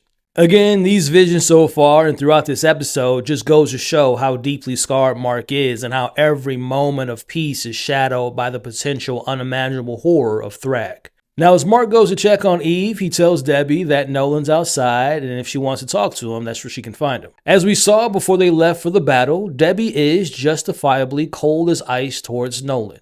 She immediately questions his decision to leaving Oliver in space and why he returned to Earth at all despite her telling him not to. Nolan tells her that she would have been proud of her boys in action and how they saved the world. He's clearly trying to bridge the gap, trying to show her he's changed, but Debbie remains distant towards him and begins to walk away. But Nolan quickly steps in front of her and stops her. He implores her to stop treating him like a stranger, like she doesn't even know him. He reminds her of her own belief in giving others second chances, asking her to grant him that opportunity to let him show her who he truly is now. But Debbie stands her ground and lets him know that her heart is still closed off towards Nolan. And again, I 100% behind Debbie in this decision. I know we've seen Nolan make the turn, make the change on his redemption arc. But again, put yourself in Debbie's shoes. It is so hard to believe this man who you thought was a true person you can trust and love and your husband and the father of your child. But what he did in Chicago and after that, really is hard to kind of pick up those pieces. Meanwhile, there's joy as Zoe reunites with her father, who's beyond relieved to see that she survived, as Mark finally gets to see Eve, and the happiness of seeing loved ones returning home continues. Before moving on, man, I gotta give a shout out to Zoe, aka Tech Jacket, because yes, her technology is otherworldly and one of the most incredible high-end technologies in the planet and the universe, but at the end of the day, she is still a human under that armor. So Zoe did her damn thing, and I'm really excited to see what they do with Zoe moving forward in season 5. Next morning, after a much-needed night of catching up, we see Eve share some big news with Mark, and that's that her powers have returned, and she fills him in on everything she's been up to since he left. Now, we know that it's been a few months, and the last time we saw Eve that she was pregnant, but she tells Mark she's gained some weight because she hasn't been able to take care of herself much. More on that a little bit later. Now, Mark in turn opens up to Eve, expressing how he truly isn't okay, as he shares his fears that if the Viltrumites do decide to come to Earth, there's nothing that they could do to stop them. Now, it's been a couple weeks since we've seen and heard about Monster Girl and Robot, but in the canon of this particular story, it's been a couple months now. As we go to the GDA to find Cecil and Sinclair trying a trans-dimensional physics to find them. But unfortunately, they fell, and Sinclair was almost lost in another world before Donald shut down the machine. Again, this was all a part of them continuing to find Robot and Monster Girl. Now, I don't want to give anything away or spoil anything about this particular subplot, but I'll just let you all know it is very important for next season because, again, remember, it's been a few months that they've been gone for the humans, but time works differently on the planet they're trapped on, and let's just say, if they do return, things won't ever be the same. Now, back in space, we see Alan still hasn't found his voice as a leader, as the others argue about what they should do about the missing Viltrumites. The others want to continue Thetis' plans to completely eliminating all Viltrumites, including Mark, Oliver, and Nolan, despite their efforts in stopping and trying to kill Thrag. Now, we see Alan kind of steps up for himself and speaks up and assures them, the other leaders, that he will find the missing Viltrumites, and when they do, he will be the one to make the decision on what to do next. Back on Earth, Mark shares with William the destruction on Viltrum, but another terrifying vision hits him. This time, he sees Anissa killing his best friend, William. Oh, man. He's still processing whatever happened to him out there. How can you tell? Because I've seen that look before. Where? The mirror. Later that night, the emotional roller coaster continues. Eve is about to tell Mark that she's pregnant, but before she can, Mark is struck by another vision, and just another horrible vision, as Thrag brutally kills Eve as Mark watches, helpless and terrified and powerless, to the visions of a future that he cannot control. But he collects himself and wants her to continue to finish what she was saying. As we watch Eve kind of panicking for a second, but she finally tells Mark the truth. Now, she tells Mark that she was pregnant, but she decided to get rid of the baby, and she explains what she went through while he was gone. I was so alone. And the thought of going through everything by myself, I made a decision. But I should have... I don't know. Oh my God. Man, this scene here was powerful. It was devastating. It was a heartbreaking moment, honestly. And to me, it just really speaks volumes about the impossible choices these characters, especially Eve, are forced to make in a world constantly under threats. And then you look at Mark realizing that he wasn't there for her when she made that decision when she needed him the most. This was just a reminder of the personal cost of being a superhero and in this moment being invincible. Now, speaking of personal costs, we check in with Debbie and we learn that while Mark and Oliver were all fighting for the planet, her and her relationship with Paul ended. It's revealed that they broke up because Debbie simply had too much on her mind and too much on her plate, and she was too worried about her sons. Now, Paul, being so understanding and being a nice guy and knowing how much stress she was under, especially now with Oliver alone in space, he suggests that she go to space to check on him. You know, the relationship between Paul and Debbie was nice to see for a moment, but I think Debbie's making the right decision because it's a testament to her unending stress and the loneliness she lives with, but also a moment of agency for her that we'll see pay off a little bit later in this episode. Now let's talk about Nolan, who just recovered from coming as close to death as he ever has before. We find him in a reflective headspace, visiting the very spot where he almost killed Mark, and also where his monstrous past collides with his current desire for change as Cecil shows up. For the first time that I can remember, Cecil admits being afraid of Nolan to Nolan as Nolan apologizes for all the suffering he's caused. It's a vulnerable moment for both of these characters as Nolan shares the intel about the missing Viltrumites. Now obviously Cecil's disappointed by their failed mission as he goes on about the threat of Viltrumites appearing at any moment means that humanity is still very much a target. Again, despite sharing his fears in Nolan, Cecil controlled that conversation, and he reminded Nolan of his past and his now responsibility he has to carry, not just for his family, but for humanity. Cecil, for all his lies and secret planning, he actually held Nolan accountable, and I respect that. I risked my life out there, trying to win this war. I almost died. Great start. Nearly died 2,341 more times, and then we can talk.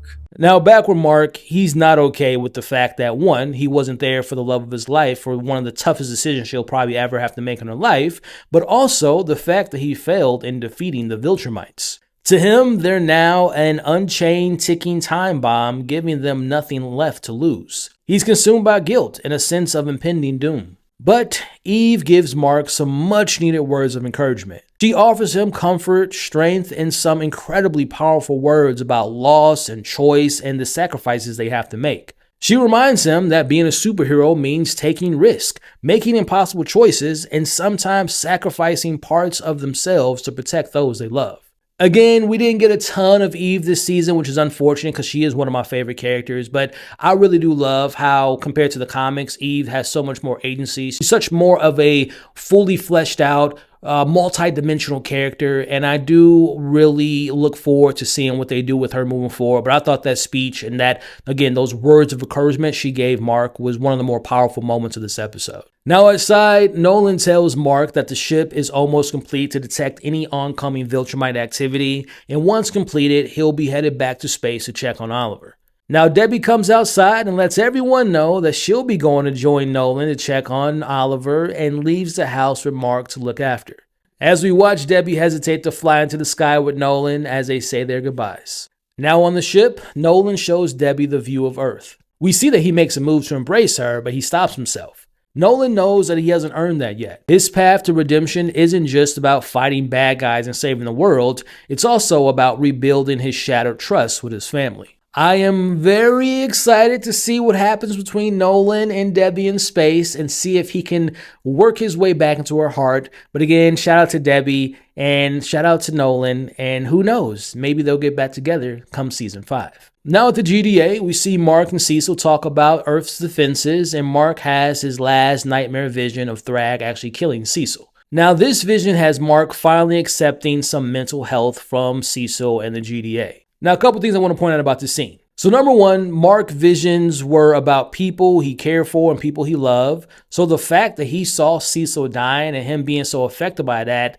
that tells us that he does, even though despite their differences from the past, Mark still cares for Cecil. Now, the second thing I want to bring up is what a lot of people have talked about and joked about in the last few weeks. When Mark finally sees Cecil, he's going to kill him for what happened with Conquest. So I was shocked that Mark didn't bring up Conquest in their conversations, that obviously he was alive, he thought he was dead, but he had to kill him again. But obviously we know that Mark's got a lot on his mind right now, so maybe that's a discussion for later on.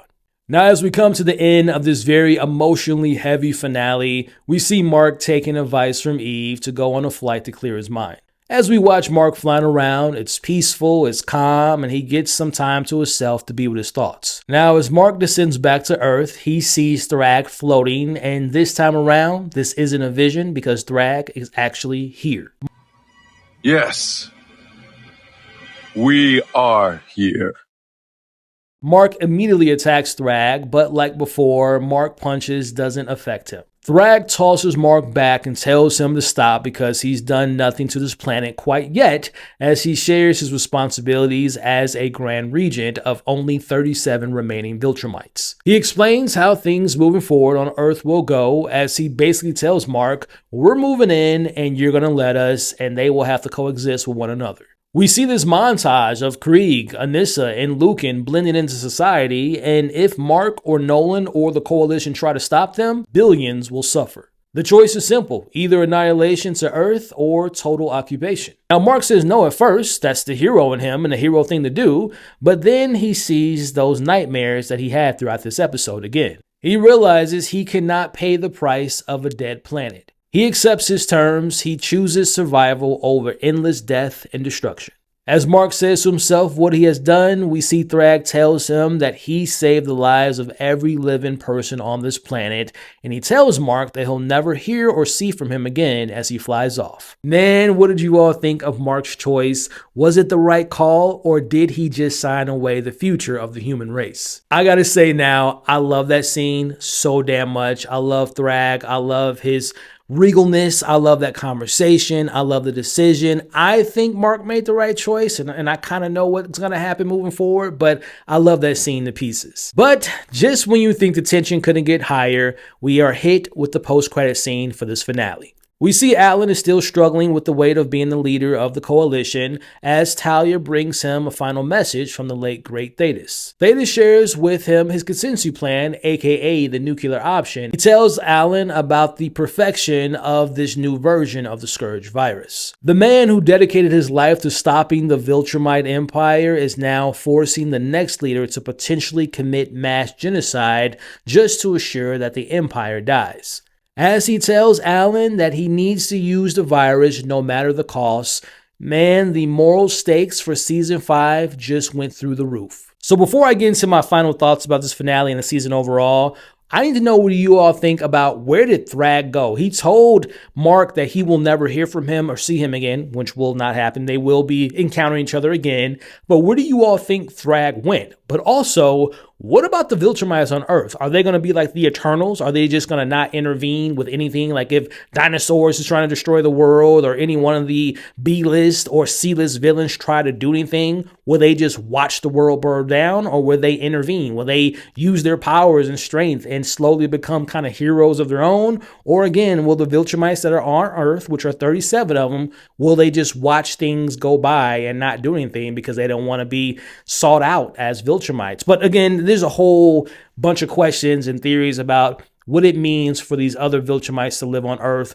What does Cecil have to say about that? What does Nolan have to say about that? What does Alan have to say about that? What do the Guardians have to say? I mean, there's just endless stories that can go on with this new lifestyle of the Viltrumites on Earth.